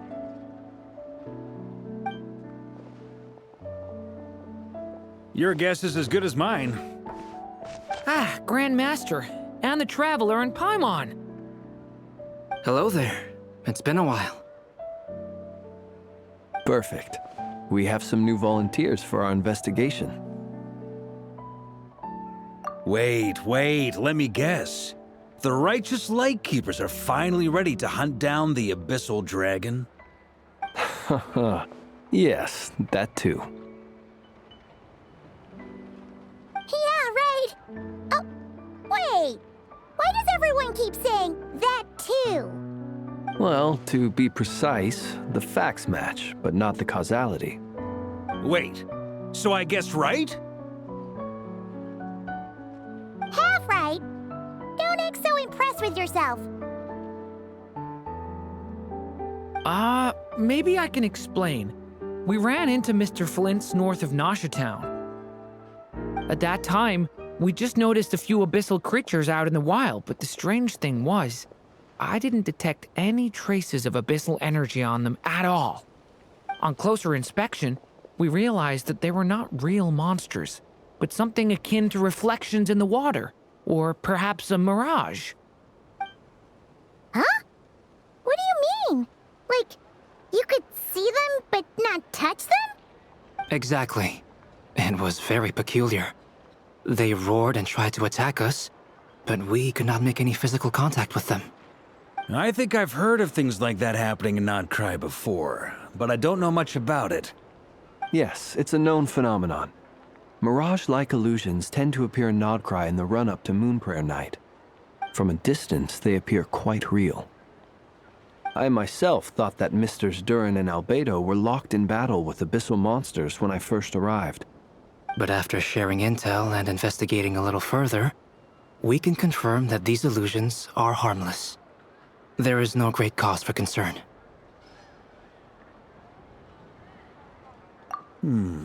All the Mirage stories I've heard are either animals, rocks, or small houses. Abyssal monsters, though? That's a first. It's a first for me, too. So I'm planning to look into it further just to be on the safe side. I intend to inspect a few more locations. What about you two? Any plans? Alice contacted me a few days ago. She'd like me and Durin to assist her with an experiment. But we lost contact shortly after receiving the message. I'm sure that comes as no surprise to anyone familiar with her. We don't know when the wind will blow, yet when the wind blows, we will know. That, in a nutshell, describes how Alice operates. Yeah, that tracks. Okay. Well, I suggest we investigate this Mirage business in the meantime. It's piqued my curiosity, and I'm pretty sure I know someone who will already be 10 steps ahead of us. Well said. Right? Whatever's happening in Notcry, she always seems to be the first one to know. Let's go see what she knows. We can invite her and her staff to the festival while we're at it.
You're right, I have noticed. There's certainly something a little fishy about this situation. Only a little, though. Records indicate that this phenomenon can occur in the days before and following Moonprayer Night. That said, it has always been a rare sight in the past. The odds of encountering these phantoms are similar to looking up in the night sky, happening to see a shooting star, and managing to make a wish before it disappears. But this time, either everyone's getting lucky, or they're appearing far more frequently than usual. Yehoda's out gathering intel as we speak. In the meantime, let me check off some points of interest. First, the Abyss. The ones we saw seem to be abyssal monsters. Indeed. But we have identified one location where many more of them have made an appearance. And not just monsters, but human phantoms too. Given the scale and nature of the phantoms, it's almost as if someone's last memories are coming to life. Or perhaps the memories of multiple people. Oh. So you mean the phantom monsters are hunting down the phantom humans? Exactly. The phantoms can interact with each other, but we have no means of intervening. In addition, some of the human phantoms would seem to be from the very distant past. This is clear both from the clothing they wear and the stories they tell. They claim to be from Hyperborea, a name which I've heard from Lauma before. If this is true, it means they must be from 6,000 years ago. Did Paimon hear that right? 6,000 years? It sounds like this merits further exploration. That'd be a big help. I'll leave it with you, Albedo. My knowledge of ancient history is non-existent. I used to doze off every time the pre-Knights of Favonius era came up in class. It's quite a miracle that you were able to understand these phantoms' speech, given how long ago they lived. I suppose you're right. But I'll leave the archaeologists to ruminate over that conundrum. As an intelligence broker, my sole interest is in the value of the information I gather. Which, in this case, hopefully means earning myself some good favor with our dear Lady Moonchanter. So calculating. Whew, this intel broker logic always catches Paimon by surprise. Sounds to me like we could split the work up. I think the abyssal phenomenon is best left to Albedo, Flints, and me. Agreed. It coincides with my duty as a lightkeeper. For my part, I'd like to understand the Abyss better. Even a little knowledge would go a long way. This is certainly a rare opportunity to study the Abyss. But even rarer, perhaps, is the chance to make contact with the Ancients. The Curatorium will take the lead on investigating the Hyperboreans. We put in the work to learn what we know so far. It seems only fair that we get some quantity of exclusive intel. That just leaves our trusty team of 2 unassigned. Since you became an honorary knight, of course.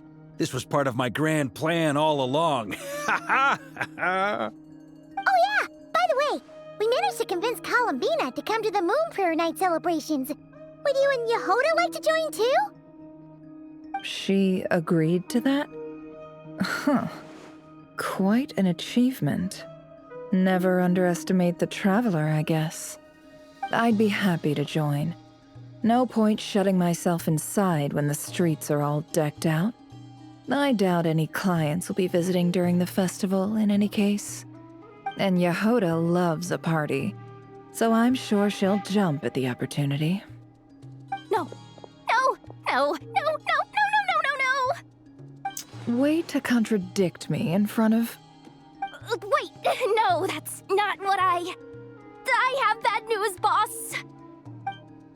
So many people. All right, everyone inside. Quick.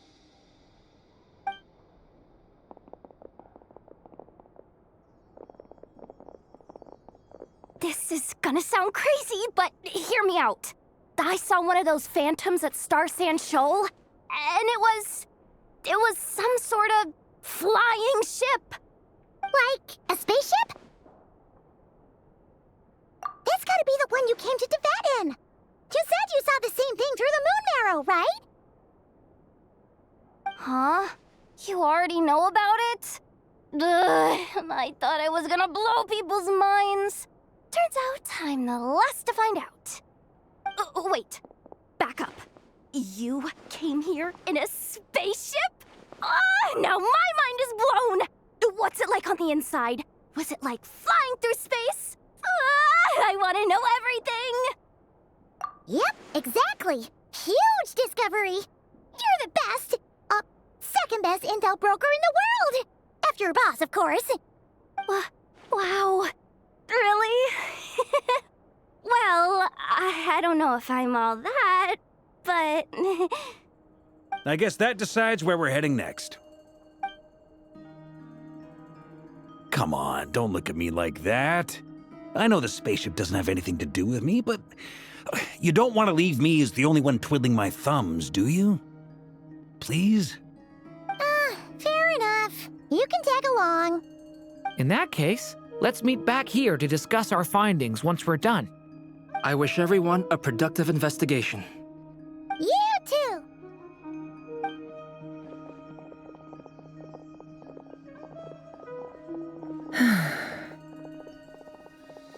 What's up, boss? Aren't we gonna head out? Tell me, Yehoda, when did the curatorium start giving out intel for free? Oh, sorry, boss.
Yehoda was right on the money. This Phantom really is your spaceship. But that's so weird. Why would it show up here? Is it some kind of projection? Or a ghost? Like, maybe it no longer exists, but somehow it left an afterimage? Ah, you're already here. Miss Lauma, what a surprise. I thought you were busy with festival preparations. I was, until one of our people informed me that a strange sight had appeared at Star Sand Shoal. No one's ever seen something quite like this before. I thought I should see it for myself. Same here. Oh, so we heard that these things appear around the festival period. Any idea why that is? Unfortunately not. We have very limited information about them, since they can't be interacted with. And no human phantoms have ever made an appearance before now. The most we've been able to deduce is that these sightings appear to be connected to the increase in Kuvaki energy around this time. Yeah, seems like that's all we can do. This is all so confusing. Allow me to lend you a hand.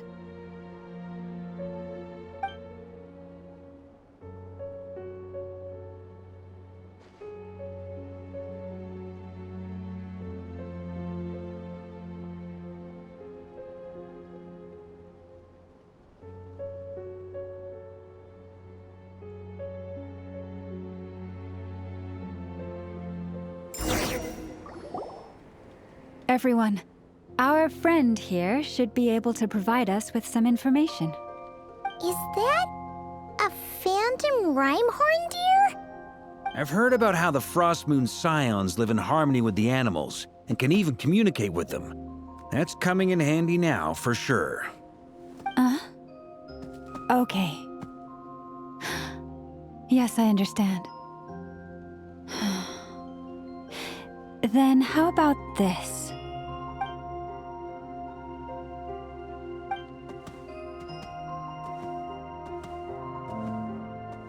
Oh, it's leaving.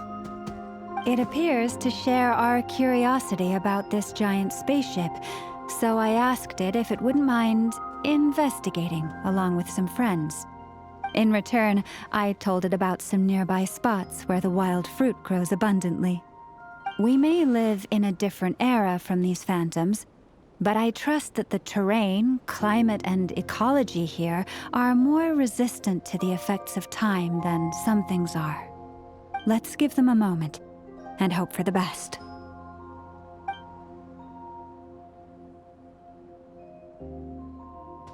All back together? Must have been a lot of fruit. Indeed. Now let me ask them some questions.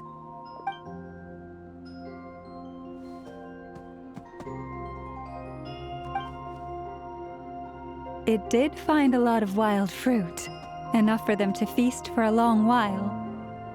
This puffin circled in the air several times, but didn't spot anything out of the ordinary. Certainly nothing to do with the spaceship. Huh. Well, it definitely makes sense to get a bird's eye view. Indeed. Other than that, I was also thinking that the world these phantoms see is also different from ours. Oh, I get what you mean. The wild fruit exist in both times and spaces, but there might also be things that only exist in that space-time, which we can't see. Good point. Great thinking, Lauma. Blunthorn rhinos can use kuvaki to shift great rocks, but this one says it couldn't get that ship to budge by even an inch. The sniffer mole tried too, but despite being a skilled digger, it could not get through. They say that the spaceship looks robust and undamaged.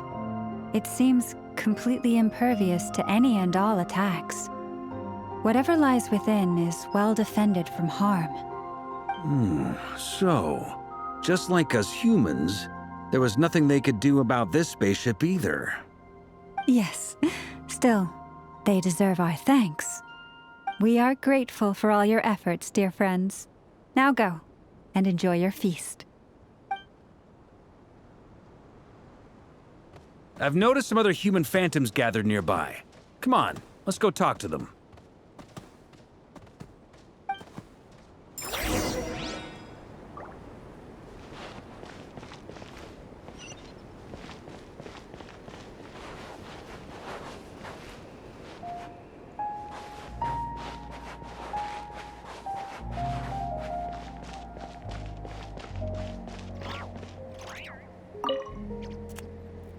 What is this thing? I've never seen it move, and there's no way to get inside. Goodness knows. My grandpa says it's been sitting here at least since his grandpa was still alive. What about his grandpa? Did he say anything to your grandpa's grandpa about it? Huh? I don't know. In all likelihood, it was here back then too. Hard to imagine something this huge could move. Guess that means that as far as they're concerned, this ship's been around a long time.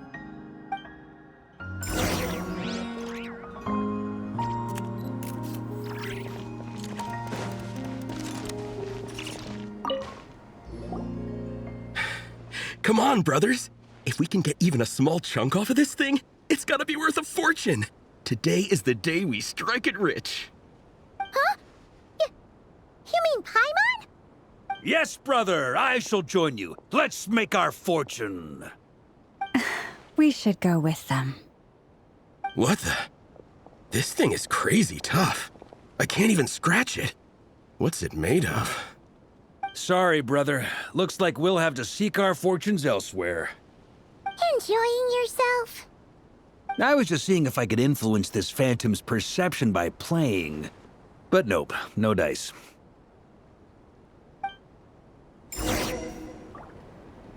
I'm sure we're all starting to build up an idea of what's going on here now that we've spoken to some of the people. These phantoms are reenacting real historical events in Nodcry. It's almost like we're in some kind of interactive stage play. We can talk to the actors, but the plot is fixed, and we can't influence it. It makes sense. History is set in stone. The objective facts of the past cannot be changed. Paimon totally thought you were just goofing around earlier. But actually, you were doing some serious investigating. Of course I was.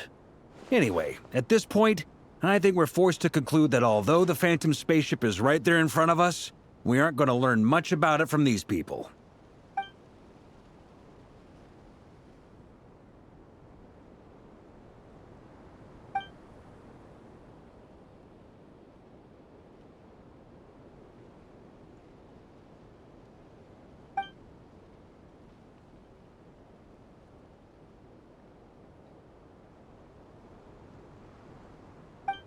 Don't be discouraged. If nothing else, this is proof of the ship's existence. And think about it. So many people tried to hack their way inside, but no one could get the door open. It's made of very tough material. To me, that says that we'll either find the ship itself or the story behind it. It's just a matter of time.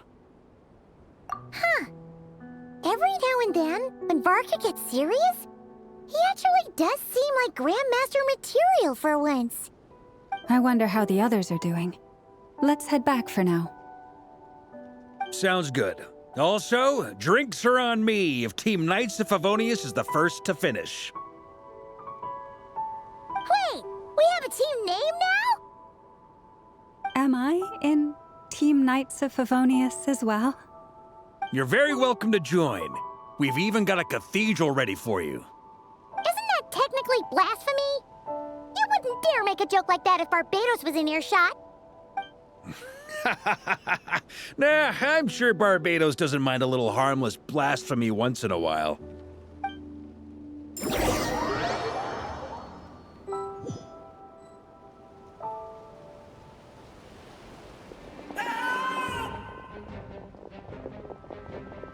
Oh, no! Get away! Oh.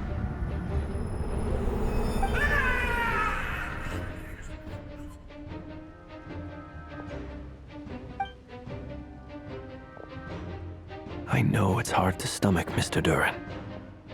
But as I'm sure you've noticed, there is nothing we can do to intervene in that which unfolds before us.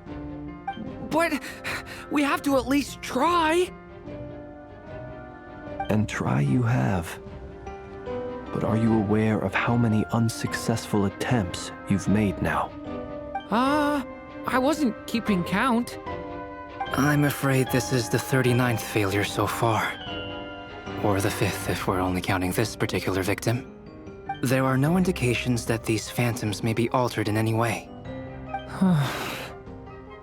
You seem to have calmed down a little. I'll make us a fire. You should rest and have some water. Feeling any better now, Mr. Duran? May I ask a few questions? Be my guest. What exactly are we witnessing here? What happened to those people? My guess would be that we are seeing Nodcry during the Conrian Cataclysm. Would that be accurate? Conria. That is correct. As you know, once the Abyss senses even the tiniest crack, it floods in and spreads like wildfire. There was a time in the distant past when it permeated all of Nodcry, causing immeasurable harm. The people paid a terrible price to heal this land. Then, 500 years ago, the whole of Tevat suffered an abyssal disaster. Once more, Nodcry was dealt a devastating blow. I see. In the face of the abyssal onslaught, all were like grains of sand tossed around by a tidal wave. Be they human, fae, or god. The moment you witnessed is but one drop in a whole ocean of catastrophe. All right. I guess that answers my second question, too. I wanted to know why there's nothing I could do to help them, and that's because what we are seeing is history. That would be my guess as well. As I understand it, History and fate are not all that dissimilar. The latter may be unseen to us, but both are immutable. Yes. Fate was determined long, long ago. I still have a couple of other questions for you, Mr. Flint's. You mentioned more than one abyssal disaster that has struck this land in the past. How can you be sure that what we're seeing is from the Conrian incident? And also, how are you able to stay so calm when you're talking about these events? From everything I know about you, you're not cold or ruthless, and you're not indifferent to the suffering of others. Alas, I am forced to show my age. I must be 600 or 700 years old by human measure. Wait, so you... One is not easily moved by history when one has witnessed the truth firsthand. I'm sorry. You needn't apologize. Your passion is a good thing to have. Treasure it, because someday you may find it in terribly short supply. Now, at the risk of offending you, I have a question in return. Your curiosity toward the abyss, is it born from hatred or because you sense its call? I only ask because I kept a fragment of Rarir's body in my lantern for a short time. Specifically, his heart. So I know what a burden it can be to carry the abyss with you. And I hear its power growling from somewhere within you. In my eyes, your mere existence is a miracle. My honest answer is... I don't know. I don't think I have the confidence to say for certain. What I will say is the abyss is not the only issue that haunts me. Even before I became who I am today, the question dogged me constantly. Should I even exist at all? My doubts remain unresolved. But when we fought Rarir, something became a little clearer to me. Sometimes it is the darkness within us that allows us to achieve the impossible. I certainly got the sense from your 39 attempts that you were trying to achieve the impossible. It sounds like you've resolved to see the truth for yourself. Absolutely. In that sense, he and I are quite similar. Then I wish you every success. I look forward to the day of your transcension. Well, if everyone's caught their breath, I suppose we should head back. Oh, and one last thing. I'd appreciate if you kept our discussion about history a secret.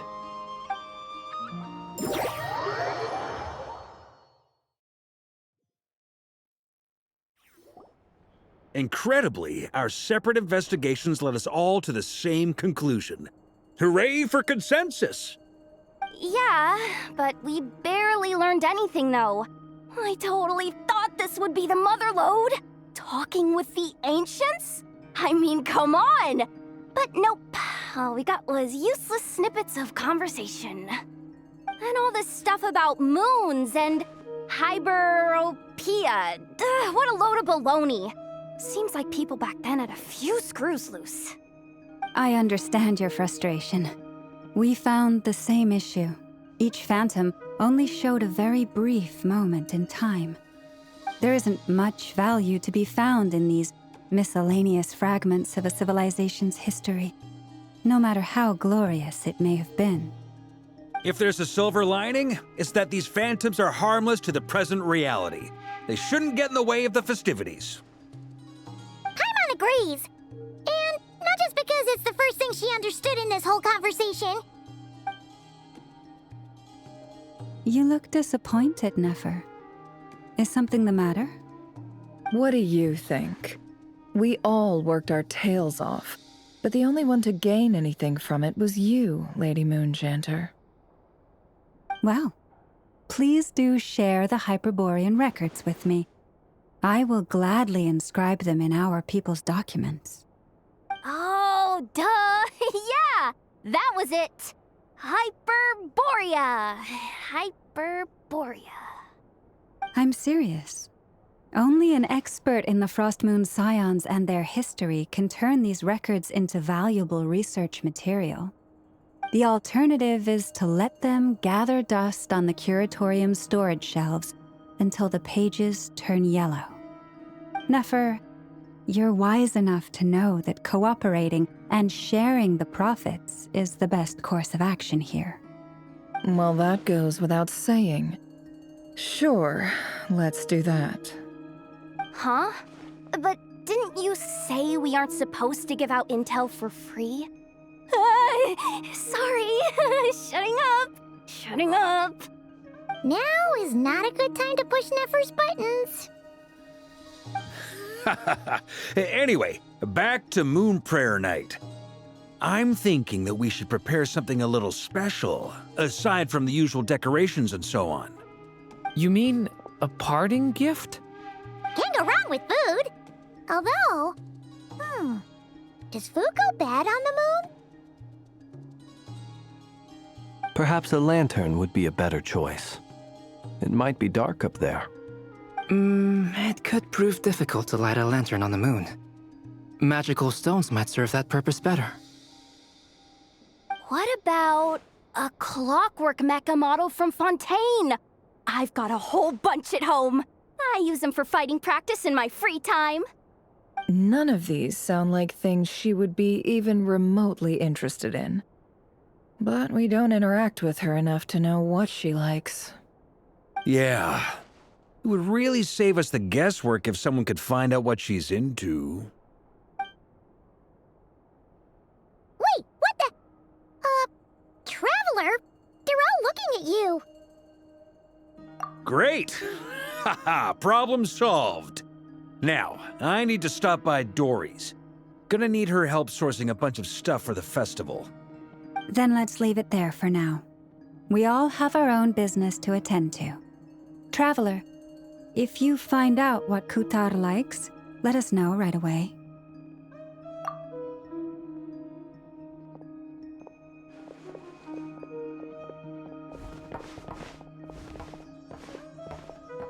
Is something the matter?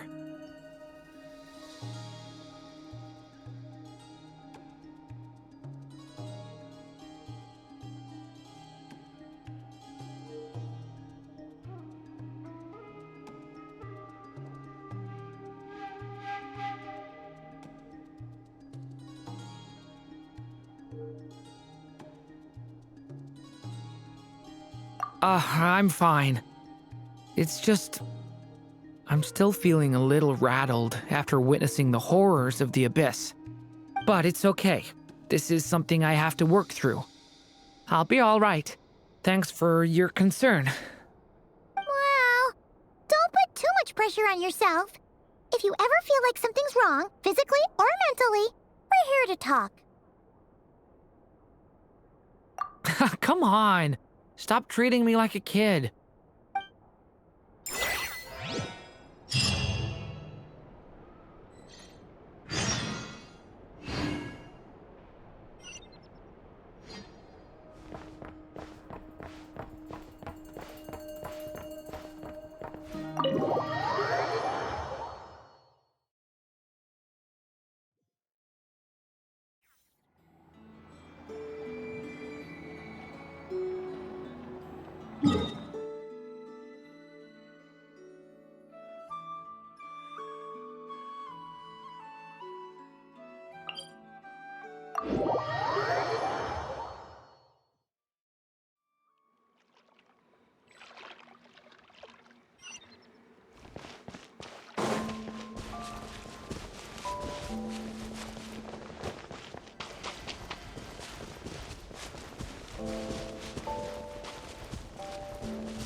Weren't there a few Kuhenki here last time, too?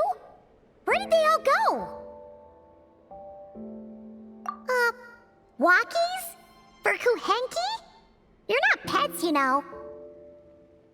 Oh, well. Looks like we just came at a bad time. Let's try again tomorrow. There's still a few days until Moon Prayer Night, so we're in no rush. Besides, she needs time to rest anyway.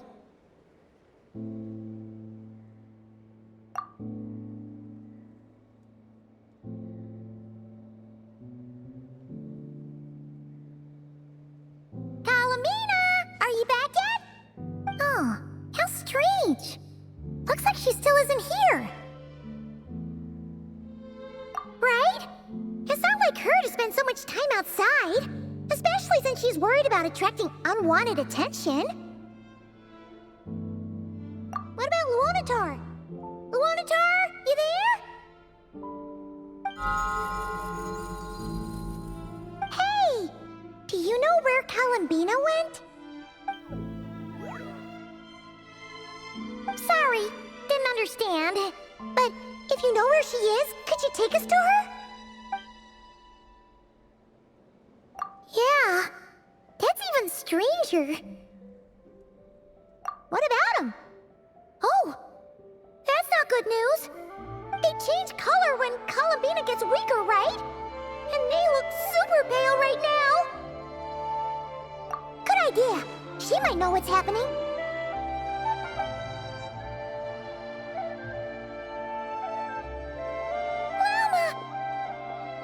Ah, it's you. How is Kutar? Is she okay? No, she hasn't. I came here to check on her after I noticed the flowers had changed color. Based on past precedent, she must be very weak right now. Even getting up to walk would be a struggle. It seems unlikely that she wandered off outside. Not to mention that she doesn't do that at the best of times either. So yeah, this is super weird. No. Very few people are in the know about Kutar's whereabouts. And if anyone suspicious had visited, they'd have left some sort of evidence. Come on, let's go to Nasha Town. If anyone has seen her, someone there will know about it. It's not Krai's information hub after all.